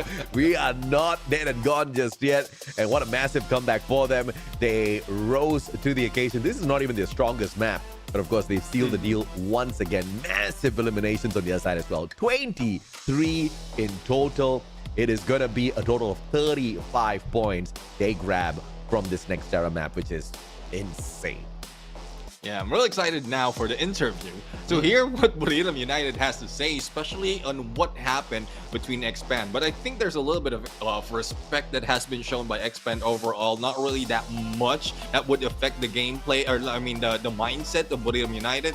But I'd like to hear their thoughts on if that would be a question by the interviewer earlier on. What's their like? What happened? Is there a chance that it would happen with other teams if in case they hot drop them? Absolutely, man. And of course, I am wondering if or not Expand's going to be pulling one of those hot drop shenanigans once again, depending on the map, of course. They have to be pretty comfortable with that. Or they could just take a huge risk because in the overall grand scheme of things, they are not really in trouble. And of course, speaking of risk, I just don't know what to say about Buriram barely trying, but still in this day, walking away with 2 booyahs. And well, again, this is them on their chill day still, grabbing a few more. What more? I mean, I love what I'm seeing from Buriram United. It's much more that we can see in the Esports World Cup and even more of the tournament that they will be joining in. So I'm not worried about that. Southeast Asia can bring back the title if this continues on. I just want to see more of this coming from the other teams who will be going in onto that Esports World Cup, because top 8 will be qualifying for that, and we don't want just the highlight just coming into Buriram United. Yeah, I mean, it seems like there's going to be a high potential that the highlight is stolen away by Buriram United Esports because, you know, they're just that good. But it seems like there's a lot of other teams here that could also pull that element of surprise, right? What Expand has done to Buriram in that previous match is a huge, red flag in terms of what the other teams could try to potentially tease against the Apex Predator. But of course, like you said, you have to find out exactly what the winners think. So let's throw it over to our host over in Thailand. เหลืออีกเกมหนึ่งละเอาบูย่านะ Yay! Yay! Congrats to us again นะคะ and this is Get High from Buriram United Esports. Yay! What happened in the last scene? What happened to Wasana? Why he like to play 1 against 4 like that? เกิดอะไรขึ้นในช็อตสุดท้ายเมื่อกี้คะถ้าแบบเกิดอะไรขึ้นกับวาสนาทำไมถึงชอบไปเล่น1 ต่อ 4 ก็น่าจะหิวครับเพราะว่าไม่ได้กินอะไรเลยครับ I think he was hungry because he haven't eaten anything yet. So he play so aggressive like he want to แบบว่า eat ก็คือเล่นเดือด More point มากก็คือเล่นเดือดมากก็คือแบบว่าจะเอาแต้ม But what about the other? Why you แบบ let him go 1-4 like that อ่ะ เราเกิดอะไรขึ้นกับคนในทีมทำไมถึงปล่อยให้แบบวาสนาไปเล่น1-4 ก็วันท้ายแล้วครับเรียกง่ายๆก็คือวันปล่อยผีครับ because it's the last day so we just like relieve the Kraken let him play what he want I like your translation นะ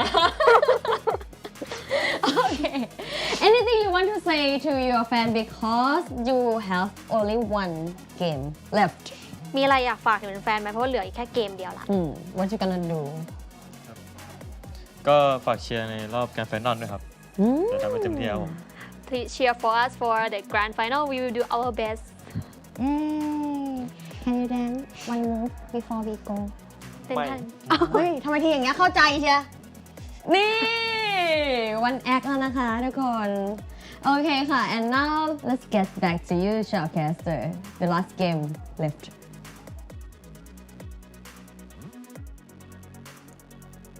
And there you have it. You don't want Wasana hungry because he would be like the Hulk out there when he is hungry. But again, it goes back to instinct overall, AJ, because once you're hungry, it's fight or flight. And like fight indeed. Wasana is like, that is what Wasana is doing. And if you're full, pretty much some of the teams that is what's happening if they go in the fight and miss out on the engagement, they just run away. So that's not Wasana, that's not Buriram United. They're always hungry for elimination, and there you have it. You can see it from their MVP. Yeah, one of the few teams that runs Wolfra, one of the few teams that is very, very capable of capitalizing on what Wolfra brings to the table, right? Those headshots, and obviously it's going to only benefit you if your aim is solid.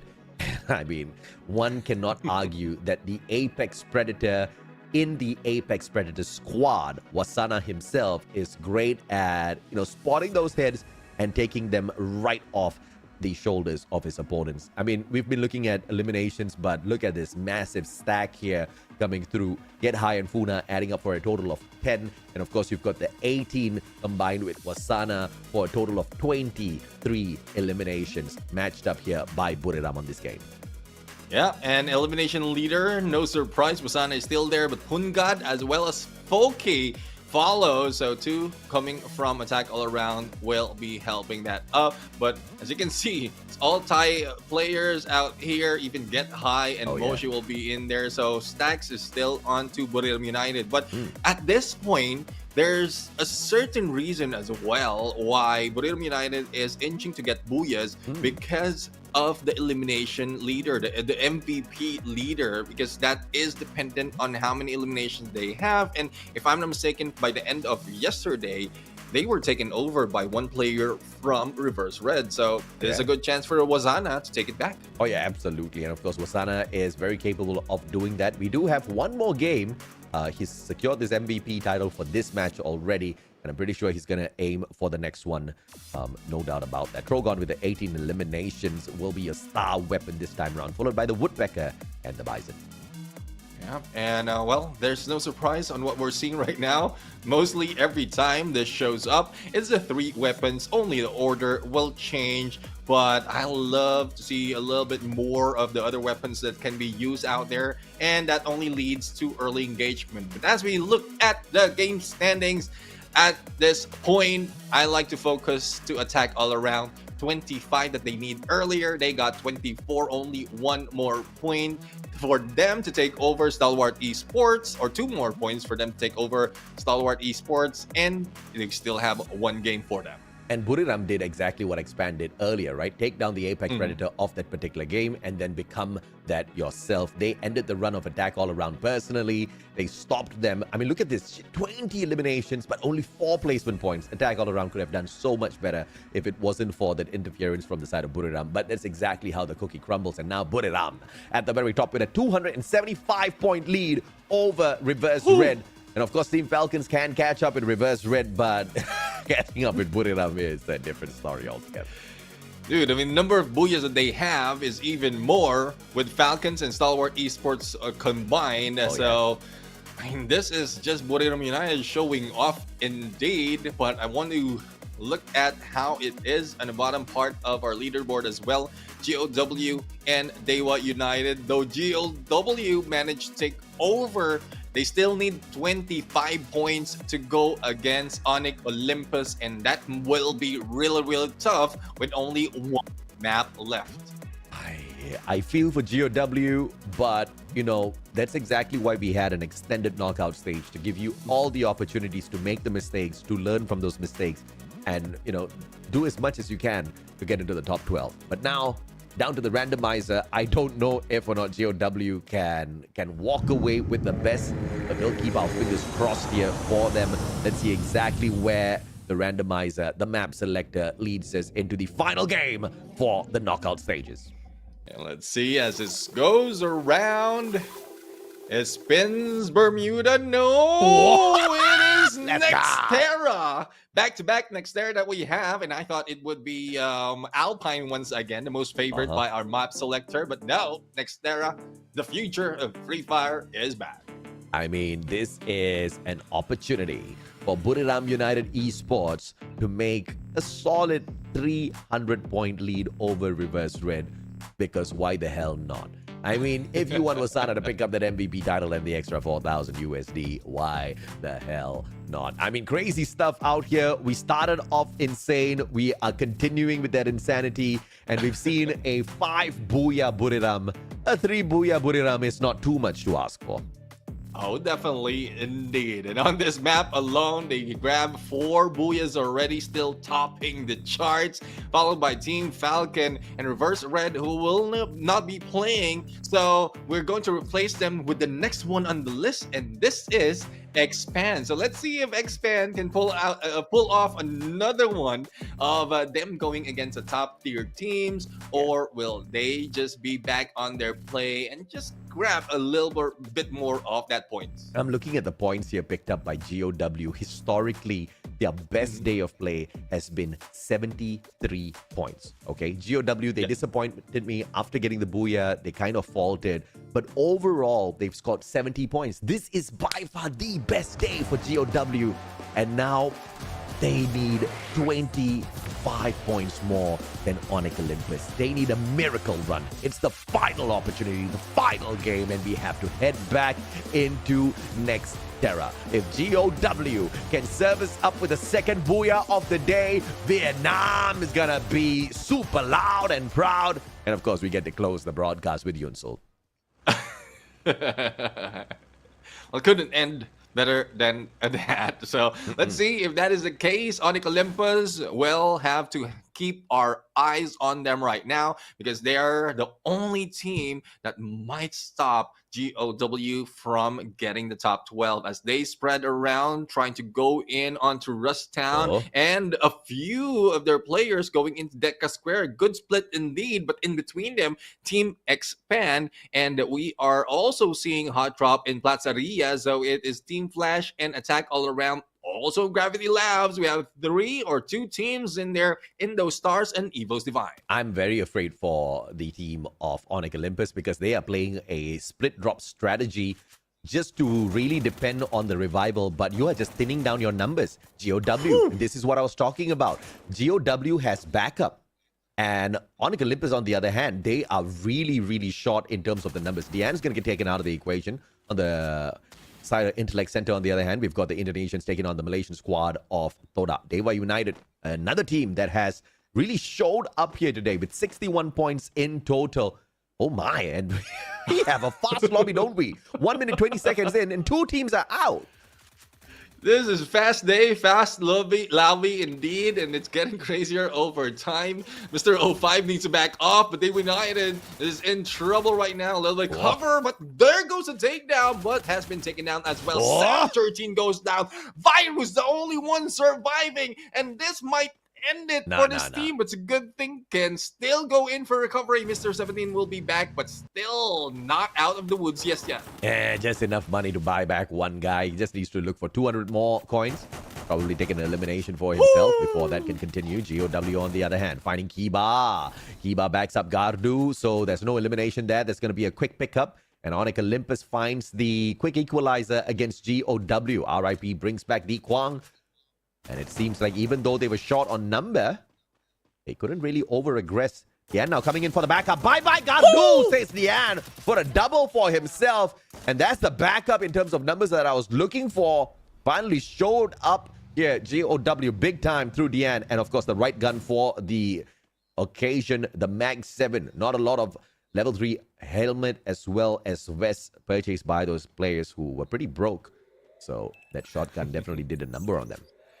And one thing, that was a very, very important fight because Onyx Olympus is going against GOW or the other way around in terms of top 12. And if in case Onyx Olympus will be taken down by GOW, they can freely grab the points, the remaining points that they need to grab the spot. But Team Falcons right now not really worried about losing a spot, but they are worried about Todak surviving at this point. And there goes the takedown by Peter with the nade. And Peter is still at it on the rush. Oh, Peter's just so good with his feet, bro. What a play by Wings from afar. Drops Cougar. Cougar takes down Raja.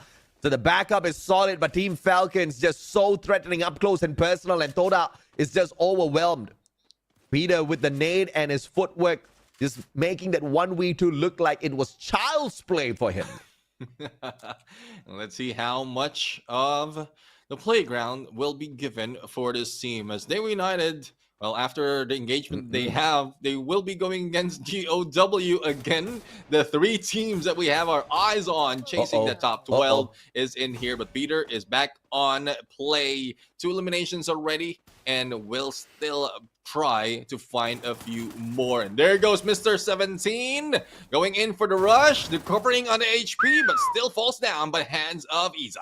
Dude, GOW needs a miracle game, and I think a miracle is exactly what they're playing from here. Onyx Olympus! Well, meet Dian once again, the AC-80 showing up when it's most definitely required. And on the flip side of the map, we've got EVOS Divine being hunted down by the Apex Predators. Buriram United Esports themselves get high on G'day. G'day, the final survivor, has got enough coins to buy the players back, but not enough time! Buys himself the time, but G'day, here comes the reinforcements. EVOS Divine about to be annihilated. He pulls out the pocket market, and the pocket market serves him well. G'day got taken down, but the team is not out just yet. The revival came through. Revival is through and they can still recover, but GOW take the lead of elimination, and that is just from everyone from Onyx Olympus that they've seen. Team Falcons though has met Iza, and their approach is slowly going in and chase the rest. Team Expando, they have left, or FIEs have left their formation and is getting a good position. So this is what they need right now, especially as they're trying to aim a little bit better in terms of points, and Todak might be the only threat for him. Attack all around. Helping out GOW.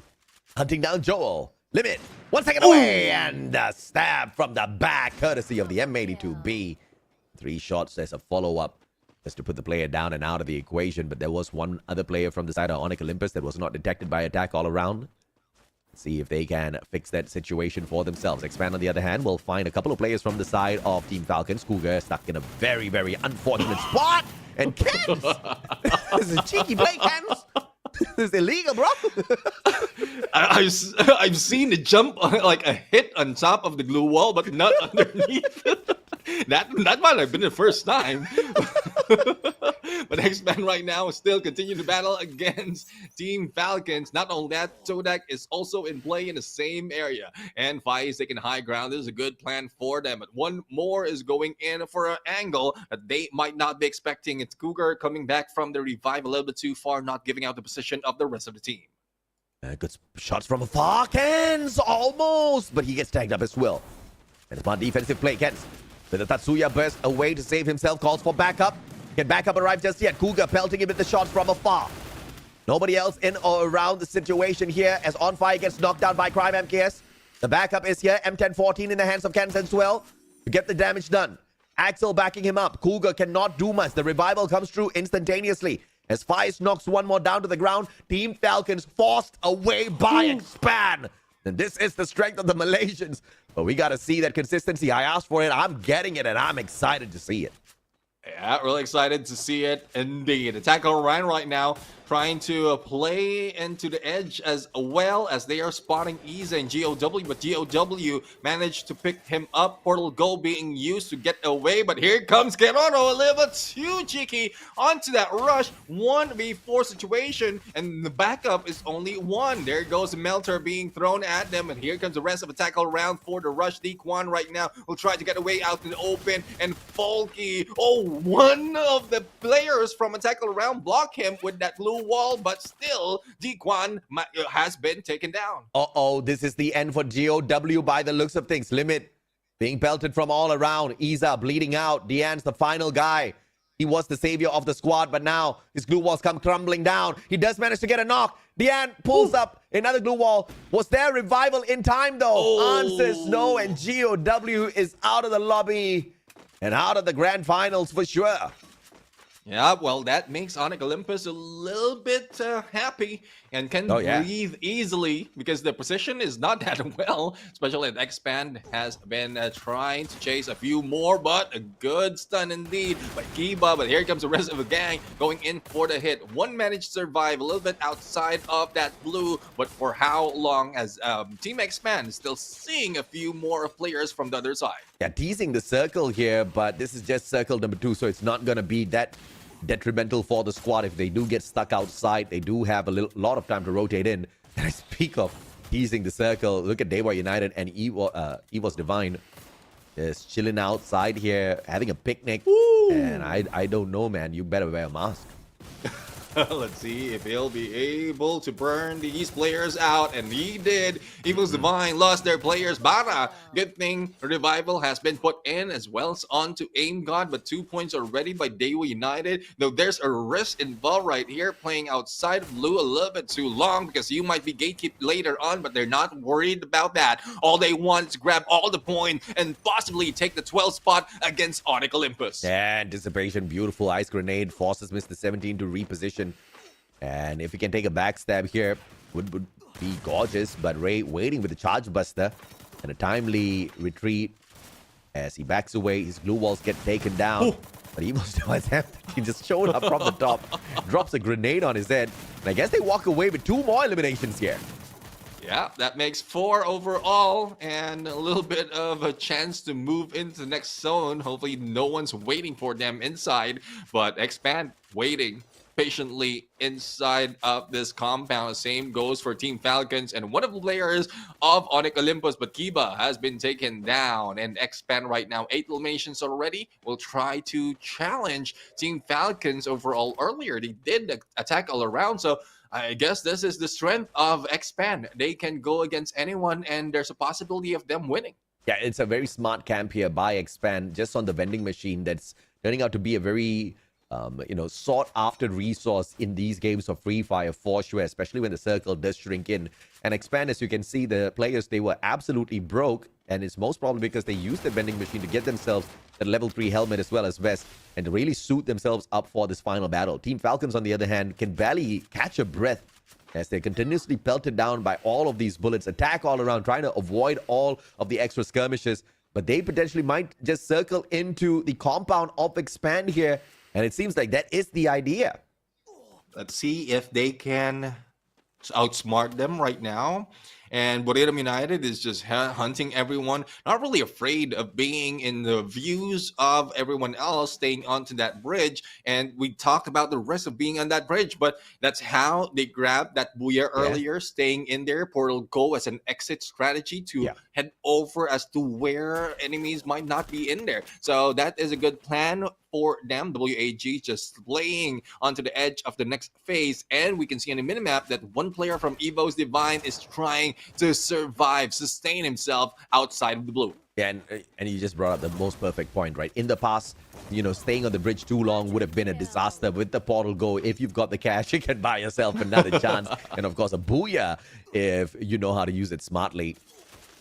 Onyx Olympus, Portal Go to the opposite side, straight into the crosshairs of the players of Todak, unfortunately. And Sam 13 will be caught as he tries to shut down Gardu. Unfortunate for him. And Gardu is the biggest winner of that particular engagement. But Portal Go is going to lead Todak! Raja! Goes to the opposite side. Does he engage? Silence, and Zen is the one to knock him down.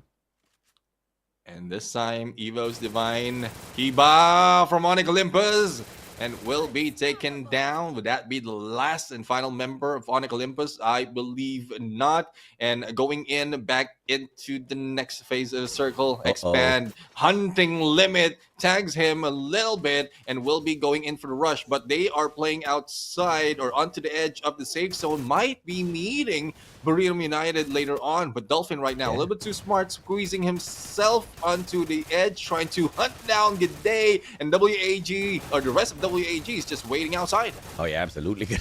Oh man, G'day. He's gonna pee his pants, bro. He's got nowhere else to go. He's got those glue walls. He's just throwing. WAG giving up because I think they are stuck as well. This is just gonna turn out into an absolute disaster for these teams. Those defenses are gonna turn into their coffins.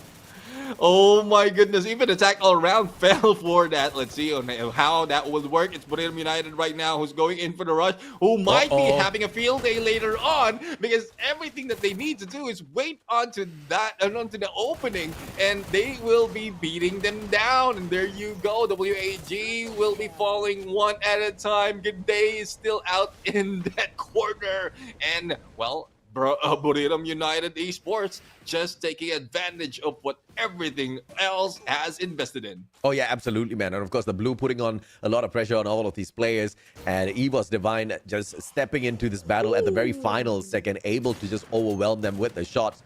And of course, from afar, Peter's gonna get knocked down by Expand. One more.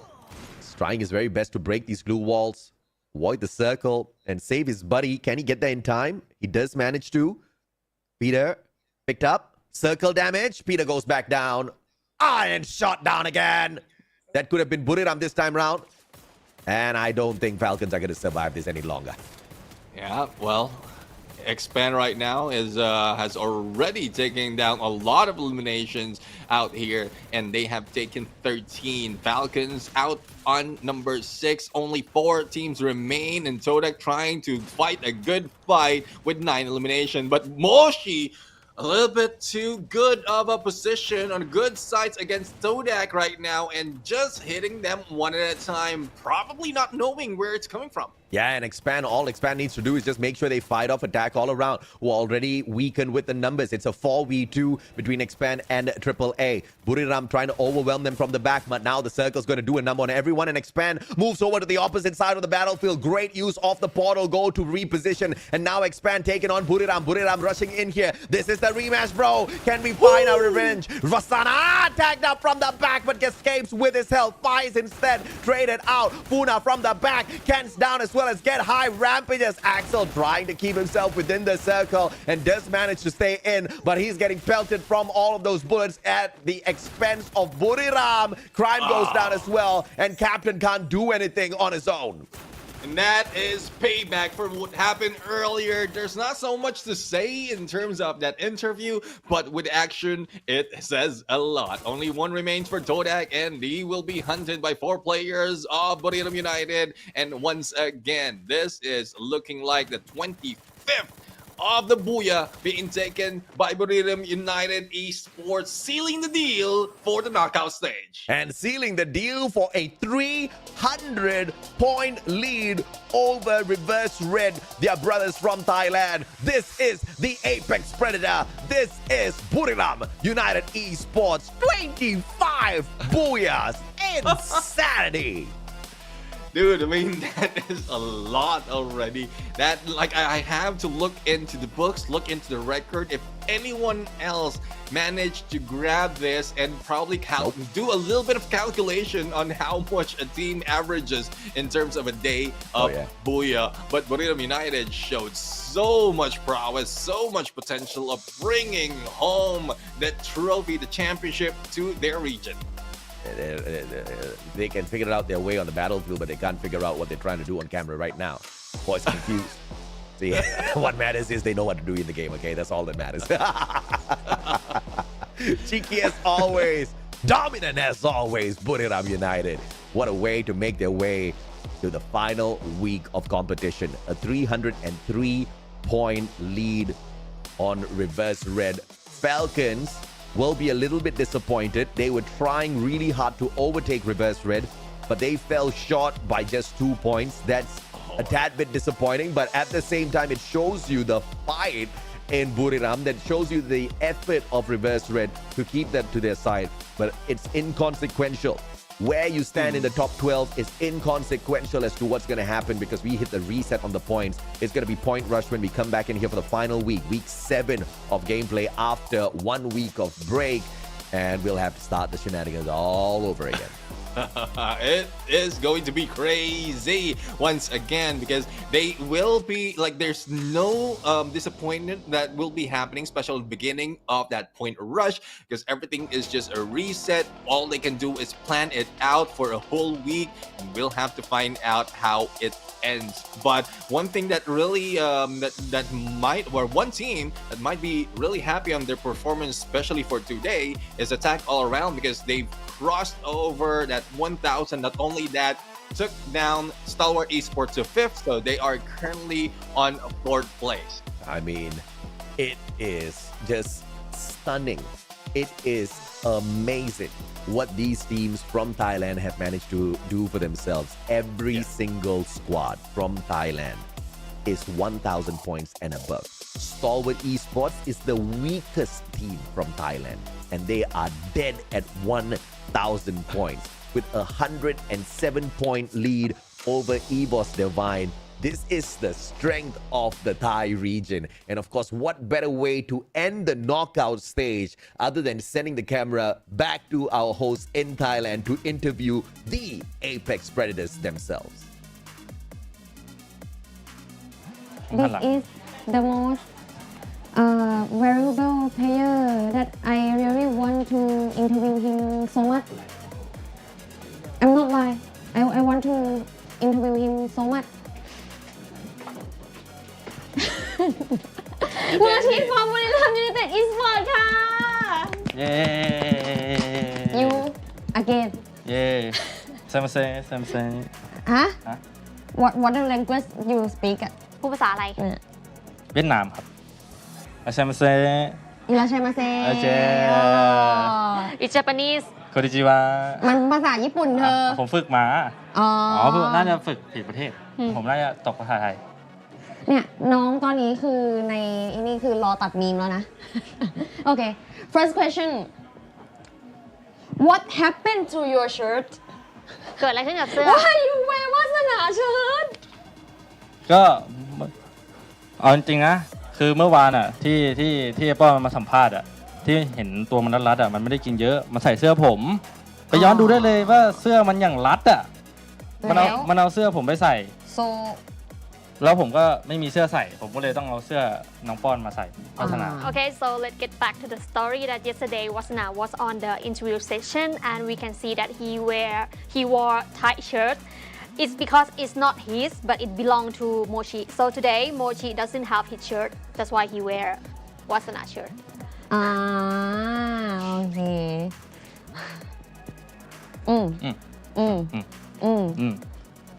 Is it true Get High said you are the number one the most tricky player in the camp you like to trick everyone จริงไหมที่ Get High บอกว่าเราอ่ะเป็นตัวตั้งตัวตีชอบแกล้งคนอื่นในแคมป์ไม่จริงครับเพราะมันมีคนแกล้งเยอะผมอีก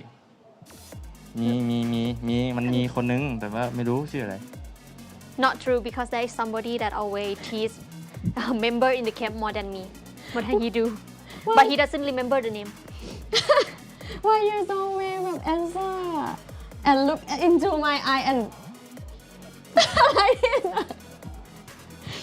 ทำไมแกชอบตอบแล้วชอบหันมายิ้มอะไรแบบเขินเหนียมอะไรใส่ฉันน่ะไม่รู้กดดันพี่กดดันอ่ะ Okay What you need to prepare before you go to Vietnam คิดว่าเราจะต้องเตรียมตัววางแผนรับมืออะไรยังไงบ้างก่อนที่เราจะไปเวียดนาม or anything for Vietnam trip or travel to pack the belonging or shirt แผนเที่ยววางแผนแข่งหรือว่าจะไปเที่ยวหรือจะอะไรก็แล้วแต่เก็บกระเป๋ายังไงบ้างเล่าการเตรียมตัวนิดนึงก็อันแรกคือของกินครับขาดไม่ได้ก็เตรียมของกิน ประเทศเราไปด้วย เพราะว่าถูกปากบ้านเราอาหารบ้านเขาอาจจะไม่ถูกปากเราเท่าไหร่ มีคนแปลไหม ไม่รู้แต่ว่า กินยากกินยาก เป็นคนหมายถึงผมแล้วกันผมเป็นคนกินยากผมก็จะเตรียมของกินไปสำหรับผมแล้วก็ต้องเตรียมเวลาด้วยเพราะเขาบอกว่าบินไปเวียดนามใช้มันเกือบ3 วัน ฮะ บินเขาบอกว่าบินข้ามทวีป โอเค นานกว่าบราซิล ใช่ต้องมีหมอนรองคอนิดนึงแล้วก็เดี๋ยวปวดคอ Okay. What he said about Okay, the so preparing? first thing that he admit that he's quite a picky eater, so maybe he will pack some instant noodles with him to go to Vietnam because he doesn't know if he can eat Vietnamese food. And anyway, he will prepare everything because he heard that traveling to Vietnam will take like 3 days. 3 days. Yeah, because it's like across the continent. Longer than going to Brazil. Going to Brazil will take like 27 hours. Yeah, almost 30 hours I think.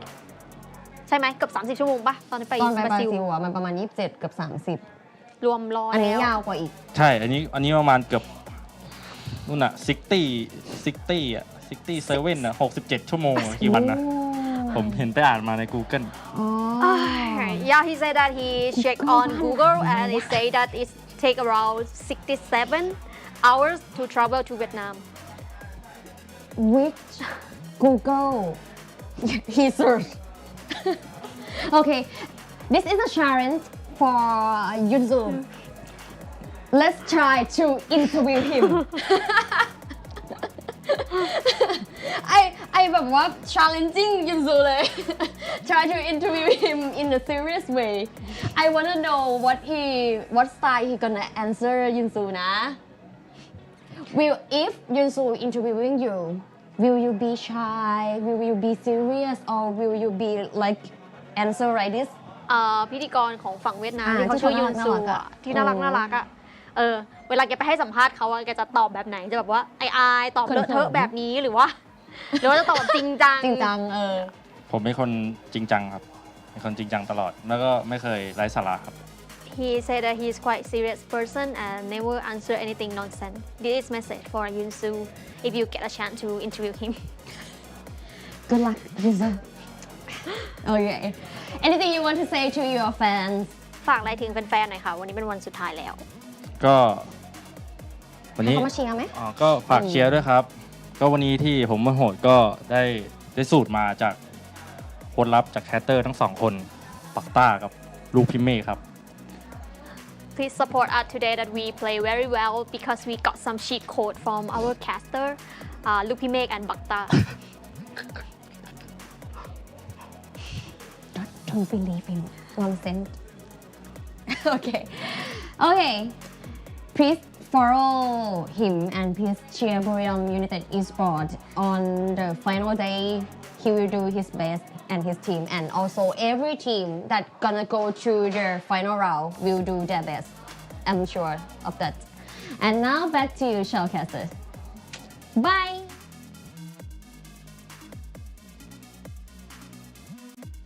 You see, it's very, very simple. He may troll the host from Thailand, but nobody disrespects the questions Yoon Sol throws at them. I mean, that girl is like 3,000 IQ question. Okay, yeah. She is by far the very best. And I'm pretty sure Buriram is looking forward to being interviewed by her. And for that alone, I think they will score multiple booyahs when they land in Vietnam after a 3-day flight out, which I am calling nonsense on. 6 eliminations through 8 knockdowns, 9 headshots, damage 3,105. Wasana! He's probably going to walk away with 4,000 USD at the end of the day. Yeah, looks like it. I mean, really not letting go of any eliminations. Also, the elimination leader and the MVP spot. But let's check out what the other teams has put in the table. Pretty much the same as earlier. And again, it wouldn't or it might change, especially as they know that they have dominance overall in this kind of battle. But they can do a little bit of swap in terms of who they can put in terms of characters so that they can increase the number of eliminations that they have once it comes to the point rush stage. 16 eliminations, nothing too fancy.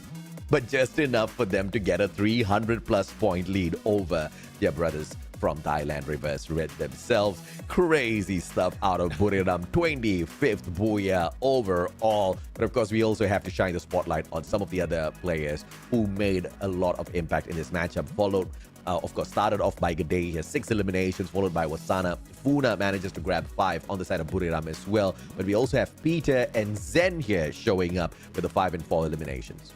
Yeah, not only props to being the elimination leader on that game, but survivor of Evo's Divine. I mean, he was stuck in that corner trying to be gunned down by WAG until Buriram United stepped in and finished the job. But let's take a look at the key player of these match, and 2 of which coming from Onyx Olympus. Revived teammates has been 5, and Gartu would be the 4 of which has been revived. Limit right now with 23 glue walls used, and Cans with 10 headshot. This is a really exciting stats coming from Team Expand. Oh yeah, absolutely right. Key players. Fingers crossed, of course, we have these stats reworked by the time we get into the final week. I do not want to see how many times someone got revived in the net. I want to see something more crazy.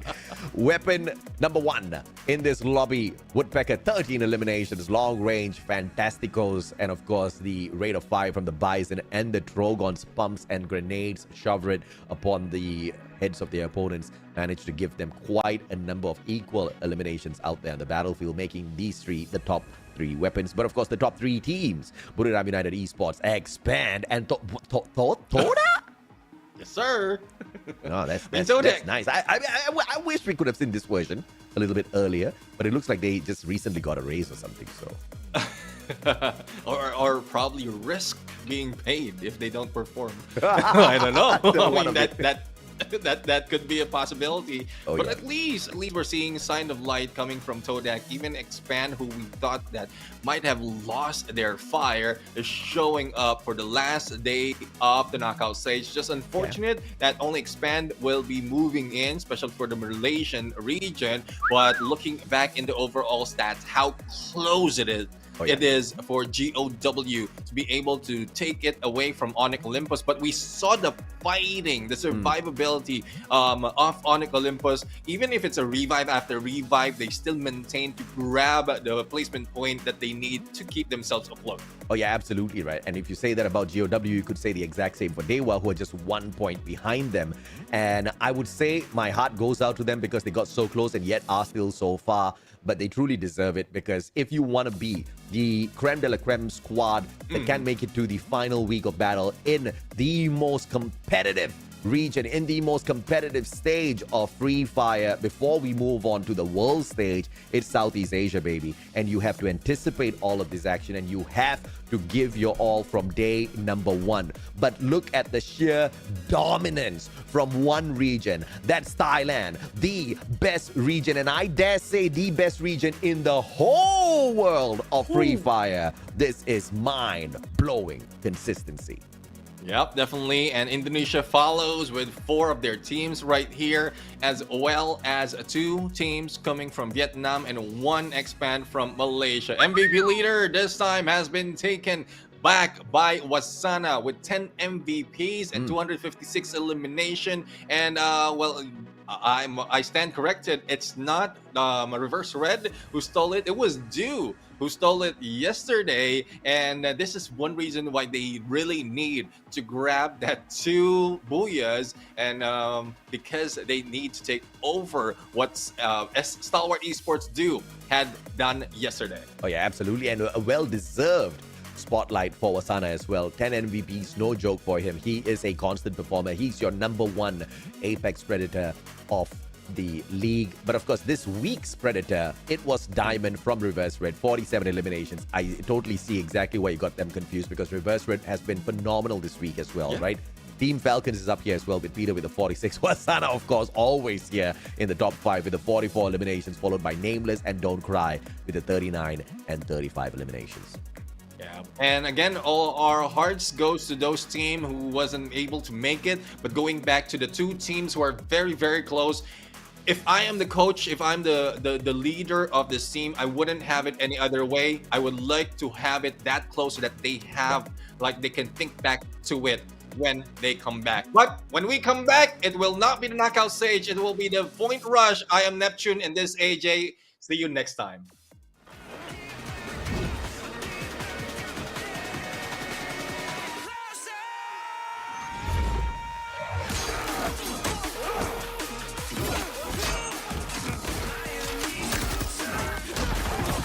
Supplier! How'd you like them apples?